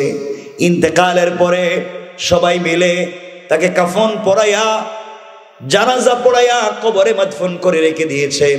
রাত্র যখন গভীর হয়েছে, পয়গম্বরে আরবি আমি আমার চিরাচরিত নিয়ম অনুযায়ী কবর খনন করেছি। কবরের ভিতরে প্রবেশ করে 5টা কাফনের কাপড় আমি চুরি করছি। 5টা কাফনের কাপড় চুরি করে আমি কবর থেকে বের হয়ে গেলাম, বের হয়ে আসতেছি, চলে যাব। এমন সময় শুনি কে যেন আমার কানের ভিতরে আওয়াজ লাগাইয়া দিছে। আমার মনে হয় কে যেন বলতেছে, যুবক রে, ও যুবক, তোর মতো হাম্মকার নাই, তোর মতো বেকুফ দুনিয়ার জমিনে আর নাই। যেই মেয়েটাকে পৃথিবীর মানুষ একটা নজর দেখতে চায়, যেই মেয়েটা বিশ্ব সুন্দরী, এই মেয়ের মতো মেয়ে আর হয় না। যেই মেয়েটাকে পৃথিবীর কোন পুরুষ মানুষ আজ পর্যন্ত স্পর্শ করলো না। ও যুবক, এমন একটা মেয়ে যার বিয়ে হয় নাই, ওই মেয়েটা আজকে ইন্তেকাল করলো, কবরে রাখলো, উলঙ্গ করে ফেলে দিয়ে চলে যাও। যুবক রে, তোমার ভিতরে কি যৌবনের চাহিদা নাই? তোমার ভিতরে কি শারীরিক চাহিদা মিটাবার মতো শক্তি নাই? তুমি যদি এই মুহূর্তে কবরের ভিতরে বিশ্ব সুন্দরী মেয়ের সঙ্গে জেনা করো, পড়েন জোরে নাউজুবিল্লাহ। তুমি যদি জেনা করো, মেয়ে প্রতিবাদ করতে পারবে না, কারণ মেয়েটা মৃত। মদিনার কেউ দেখবে না, কারণ রাত গভীর কেউ প্রতিবাদ করবে না। কিন্তু তুমি তো বিশ্ব সুন্দরী মেয়ের সঙ্গে জেনা করতে পারলে এর চাইতে বড় আর কি। পয়গম্বর আরবি এমন সময় আমি শুনতেছি শয়তান, আমার মন বলছে শয়তান আমাকে ধোঁকা দিচ্ছে, আর বলছে হাতের লাইট কবরের ভিতর লাগাইয়া দেখ, এমন মেয়ে পৃথিবীতে আর নাই। ইয়া রাসূলুল্লাহ, সংক্ষেপ কথা, শয়তানের ওয়াসওয়াসায় পড়ে এক পর্যায়ে এই মৃত মেয়ের সঙ্গে কবরের ভিতরে আমি জেনা করেছি। পড়েন না জোরে নাউজুবিল্লাহ। জেনা করে আমি যখন কবর থেকে বের হয়ে যাব, এমন সময় আমার মনে হচ্ছে ওই মেয়েটা জীবিত হয়ে গিয়েছে। আমার মনে হচ্ছে ওই মেয়েটা জীবিত হয়ে যেন কথা বলতেছে। আমার কানে একটা আওয়াজ লাগলো, মেয়েটার কণ্ঠে মেয়ে বলতেছে, যুবক রে, তোর মতো আহাম্মক বেউকুফ হতভাগা আর নাই। ও যুবক, কয়েক মিনিটের আনন্দের জন্য তুই কি করলে? যুবক রে, আমি ছিলাম পুত পবিত্র, আমার আশা ছিল পুত পবিত্র আল্লাহর সামনে দাঁড়াবো। জীবনে কোনো মানুষ স্পর্শ করে নাই, জীবিত থাকতে গোটা দুনিয়ায় আমি আমার সতীত্বের হিফাজত করলাম, আমি আমার চরিত্রের হিফাজত করলাম। তোর মতো বেকুফের কারণে কবরে আসবার পরেও আমি চরিত্রের হিফাজত করতে পারলাম না। ও জালেম, আমি মাজলুম, তুমি জালেম। কাল কিয়ামতের ময়দানে আল্লাহর সামনে রাসূলকে রাইখা তোমার বিরুদ্ধে নালিশ করব, তুমি জালেম। যুবক রে, তোমার ভিতরে কি জাহান্নামের ভয় নাই? ও যুবক, তোমার ভিতরে কি শাস্তির কোনো ভয় নাই? কেউ দেখে নাই, মদিনার কোনো মানুষ দেখে নাই, প্রতিবাদ করে নাই। আমি অমৃত, তোমাকে প্রতিবাদ করতে পারলাম না, কিন্তু আমার রব দেখেছে। কি জবাব দিবা? কি জবাব দিবা কিয়ামতের দিনে? তোমার ভিতরে কি কবরের ভয় নাই? ইয়া রাসূলুল্লাহ, কথাগুলো শুনবার পরে আমার মধ্যে ভয় ঢুকে গিয়েছে। ভয়ের কারণে আমি 5টা কাফনের কাপড় কবরের ভিতরে ফেলে দেয়া পাগলের মতো দৌড়াই উঠে গেলাম। কি করলাম? কেন অপরাধ করলাম? কার ধোঁকায় পড়ে করলাম? ইয়া রাসূলুল্লাহ, এক পর্যায়ে আমি চৌরাস্তার মোড়ে এসে কান্না করতেছি। ওমর আমাকে সকালবেলা দেখছি, ওমর আপনার দরবারে আমাকে নিয়ে এসেছে। আপনি বলেন না আমার এই অপরাধ ক্ষমা হবে কিনা, তওবা যে করতেছি। আল্লাহ রাসূল কাঁপতে লাগলেন, যুবকের হাত ছেড়ে দিলেন, ডাক দিয়া বলছেন, যুবক, সত্যি তুমি বড় অপরাধ করেছো। এক তো জিনা করেছো, হাফেজ কোরআনের সঙ্গে জিনা করেছো, মৃত মানুষের সঙ্গে জিনা করেছো, কবরের ভিতরে জিনা করছো, এতগুলো অপরাধ করে তুমি আমার বাড়িতে দাঁড়িয়ে আছো। যুবক রে, তুমি চলে যাও, তোমার ব্যাপারে আমার কাছে কোনো ফয়সালা নাই। আল্লাহ ওহী নাজিল করে তোমার ব্যাপারে ফয়সালা না দেওয়া পর্যন্ত কিছু বলতে পারবো না, চলে যাও। ও যুবক, তুমি আর বাড়িতে দাঁড়াইয়া থাইকো না, কারণ না জানি রব কোন সময় আযাব দিয়ে ফেলে। বনি ইসরাইলের পয়গম্বর মূসা ৭২,০০০ বনি ইসরাইল নিয়ে আল্লাহর কাছে দোয়া করেছে। একজন জেনাকার এখানে ছিল। ৭১,৯৯৯ জন মানুষের দোয়া, এমনকি মূসা পয়গম্বরের দোয়াকে আল্লাহ কবুল করলেন না। জানাইয়া দিয়েছেন মূসা ৭২,০০০ মানুষ সবগুলা ভালো, এর ভিতরে একজন মাত্র জিনাকার, ওই একজনের কারণে সবার দোয়া বন্ধ করে দিয়েছি, কবুল করতে চাই না। যুবক রে, তুমি এখানে দাঁড়িয়ে আছো, না জানি কোন বিপদ চলে আসে, তুমি চলে যাও। ওই না, তুমি যদি ক্ষমা না করো মাথা কিন্তু উঠাবো না। তুমি বলো না আমাকে ক্ষমা করবা কিনা। এইভাবে কানতে কানতে লম্বা ইতিহাস 40টা দিন চলে গিয়েছে। 41তম ফজরের সালাতে আল্লাহর রাসূল মসজিদ নববীতে ইমামতি করেন। ফজরের সালাত পড়ে বসে আছেন, লম্বা কথা। জিবরিল আমিন হাজির হয়ে গেলেন, সালাম দিয়া বলছেন, ইয়া রাসূলুল্লাহ, ইয়া হাবিবাল্লাহ, পয়গম্বর আরবি, আপনাকে কয়েকটা কথা জিজ্ঞাসা করতে আল্লাহ বলছেন, আপনি অনুমতি দিলে আপনাকে বলতে পারি। আল্লাহর রাসূল বলছেন, বলো কয়েকটা কথা। ভাই 12টার উপরে গেছেন, 1 মিনিট আমি রেখে দিচ্ছি, আল্লাহ করবো না, কথা এখানে রেখে দিতে চাই, কিন্তু কেউ উঠবেন না। ও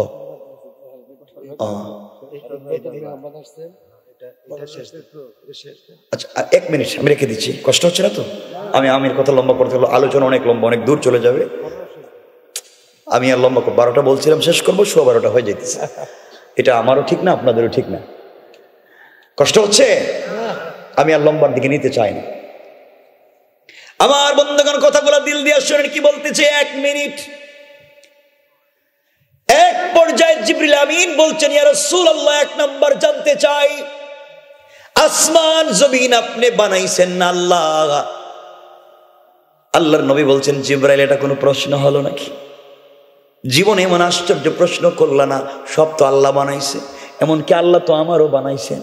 ইয়া রাসূলুল্লাহ, জানতে চাই, এই পৃথিবীর মানুষে রিজিক আপনি দেন না আল্লাহ? জিবরিল আমিন বলছেন কথা, রাসূল পাক বলছেন, জিবরাইল রে, পৃথিবীর সকল সৃষ্টিকে রিজিক তো আল্লাহ দেন, এমনকি আমার রিজিকও তো আল্লাহ দেন। ইয়া রাসূলুল্লাহ, 3 নম্বরে জানতে চাই, পৃথিবীর মানুষের হায়াত মৌতের মালিক আপনি না আল্লাহ? আল্লাহ নবী বলছেন, জিবরাইল, এটা কোনো প্রশ্ন হলো নাকি? পৃথিবীর সকল মানুষের হায়াত মৌত তো আল্লাহর হাতে। ইয়া রাসূলুল্লাহ, 4 নম্বর জানতে চাই, কোন মানুষ যদি অপরাধ করে, ক্ষমা কি আপনি করবেন না আল্লাহ? নবীজি বলছেন, জিবরাইল, কি বলো? ক্ষমা তো আল্লাহ করবেন, আমাকেও তো বলে দিয়েছেন, ফাসাব্বিহ বিহামদি রাব্বিকা ওয়াস্তাগফিরহু। ইয়া রাসূল, আপনিও কিছু বলতে হলে আমার কাছে বলতে হবে, ইস্তেগফার আমার কাছে হবে, তওবা আমার কাছে হবে, ক্ষমা একমাত্র আমি করতে পারি। ও জিবরাইল, ক্ষমা তো আল্লাহ করবেন, তুমি আমাকে এমন প্রশ্ন করলা কেন? ইয়া রাসূলুল্লাহ, তা যদি সত্য হয় আপনার কাছে জানতে চাই, রব আমাকে বলেছে জানবার জন্য, 40 দিন আগে একটা যুবক জিনা করে, অপরাধ করে, অপরাধ স্বীকার করে, পবিত্র হওয়ার জন্য কান্না করতে করতে আপনার বাড়িতে এসেছিল, এটা ঠিক? নবীজি বললেন, ঠিক। আপনি তাকে বের করে দিয়েছেন। নবীজি বললেন, এমনি এমনি তো দেই নাই, এত বড় অপরাধ আমি কি বলবো? ওয়াহি আসলে তো আমি কথা বলতে পারি, বানায়া তো কোনো কথা বলতে পারি না। ইয়া রাসূলুল্লাহ, তাহলে আপনি শুনেন, আল্লাহ বলে দিয়েছে, দুনিয়ার জমিনে কোন মানুষ যদি অপরাধ করে, অপরাধ করলে বাবা তার ছেলেকে বের করে দিতে পারে, মা তার মেয়েকে তাড়িয়ে দিতে পারে, গ্রামের মানুষ, গ্রামের সদস্যকে গ্রাম ছাড়া করতে পারে, হয়তো রাষ্ট্র তার নাগরিককে বের করে দিতে পারে, কোন নবী তার উম্মতকে গুনার কারণে তাড়াইয়া দিতে পারে। কিন্তু আল্লাহ তাআলা জানাইয়া দিয়েছেন পয়গম্বরে আরবি তার নিজের কুদরতের হাত দিয়া তার কলিজার টুকরা বান্দাদেরকে বানাইছে। সবার দরওয়াজা যদি বন্ধ হয়ে যায়, আল্লাহ তার গুনাহগার বান্দার জন্য তার দরজাকে সব সময় খুলে রাখে। সবাই যখন তাকে তাড়িয়ে দিয়েছে, আল্লাহ তাআলার কাছে গোলাম সিজদায় পড়ে এমন কান্নাকাটি করছে, এমন তওবা করছে, আল্লাহ তাআলা তার তওবাকে কবুল করে নিয়া তার গুনাহগুলোকে ক্ষমা করে দিয়েছেন। আল্লাহু আকবার। ইয়া রাসূলুল্লাহ, আল্লাহ বলছে যত বড় অপরাধী হোক না কেন, তার কাছে যদি ক্ষমা চায় তিনি ক্ষমা করে দিতে পারবেন। ও যুবক, তোমাকে বলছি ভাই, তুমি হয়তো জিনা করেছো, কবিরা গুনাহ করছো, কেন তুমি আহাম্মকের মতো ঘুরে বেড়াও? কারো কাছে বলবার দরকার নাই। রব আফসোস করে বলছেন, ইয়া আইয়ুহাল ইনসান মা গাররাকা বিরাব্বিকাল কারীম। ও মানুষ, কি হয়েছে? কে তোমাকে ধোঁকা দিয়েছে আমার মতো মহান রব থেকে? অথচ আল্লাযী খালাকাকা, আমি তোদেরকে বানাইছি। দুনিয়ার কোন মানুষের কাছে কোন অপরাধের কথা বলবার দরকার নাই। অপরাধ হয়ে গিয়েছে, সিজদায় পড়ে গভীর রজনীতে কান্না করতে যদি পারি, আল্লাহ বলছেন বান্দারে সিজদায় পড়ে শুধু তুমি তওবা করবা আর তোমার অপরাধগুলোকে ক্ষমা করে আমার কুদরতের কোলে উঠাইয়া জান্নাতি বলে ফয়সালা করে দিতে আমি আল্লাহর এক মুহূর্ত দেরি হবে না। জোরে পড়েন সুবহানাল্লাহ, আল্লাহু আকবার। কথা অনেক লম্বা। রাসূল উনাকে ডাকাইয়া আনবেন, আসবে, এবং এখানে হাদিসের অর্থ এখানে এই পরিমাণ তওবা করছে আল্লাহর গোলাম। আল্লাহ রসুল বলছেন তার তওবা যদি মদিনার আরো 70 জন অপরাধীর মধ্যে বন্টন করে দেওয়া হয়, এই 70 জনরেও আল্লাহ মাফ করে দিবেন। চিন্তা করতেছেন? তাইলে আমাদের যে অপরাধ হয়, আমরা অপরাধ করে টেনশন করব কেন? রব তো আছেন, আমরা তার কাছে বলতে পারি না? বলেন না? যুবক, তোমাদেরকে বলছি ভাই, অপরাধ চলার পথে হয়ে যায়, টেনশন করো না। এখন হায়াতে জিন্দেগি বাকি আছে, কারো কাছে বলবার দরকার নাই। রবের কদমে পড়ে যাও, কেউ জানবে না, কেউ বুঝবে না। তুমি জানো না তোমার রব তোমার জন্য ঘুমায় না, শুধু তোমার জন্য ঘুমায় না, তোমার সঙ্গে কথা বলতে চায়। রব বলছেন লা তাখুযুহু সিনাতুম ওয়ালা নাওম। ও বান্দা, আমি ঘুমাই না, সারা রাত জেগে থাকি, তোর সঙ্গে একটু কথা বলতে চাই, কারণ আমি না তোরে বানাইছি। বল, তোমরা ছাড়া আমার কে আছে? আমি তো তোদের সাথে একটু কথা বলতে চাই। আল্লাহ বলছেন বান্দা, তুই তো কম্বলের নিচে শুয়ে থাকিস, আল্লাহু আরশে ইস্তাওয়া, আমি আরশে আজিমে একা একা থাকি। ও বান্দা, একটাবার উঠে যা, তওবা করে পানি দে, ওযু করে সিজদায় পড়ে যা, আরশে আজিমে থাকবো না, সাথে সাথে আমি তোর ঘরের দরজায় হাজির হয়ে যাব। সুবহানাল্লাহ। এজন্য আমরা পারবো না ইনশাআল্লাহ? এজন্য আমাকে কথা দেন, আমরা তওবা করে ইস্তেগফার করে পবিত্র হয়ে গুনাহ ছেড়ে দিব। বলেন ইনশাআল্লাহ।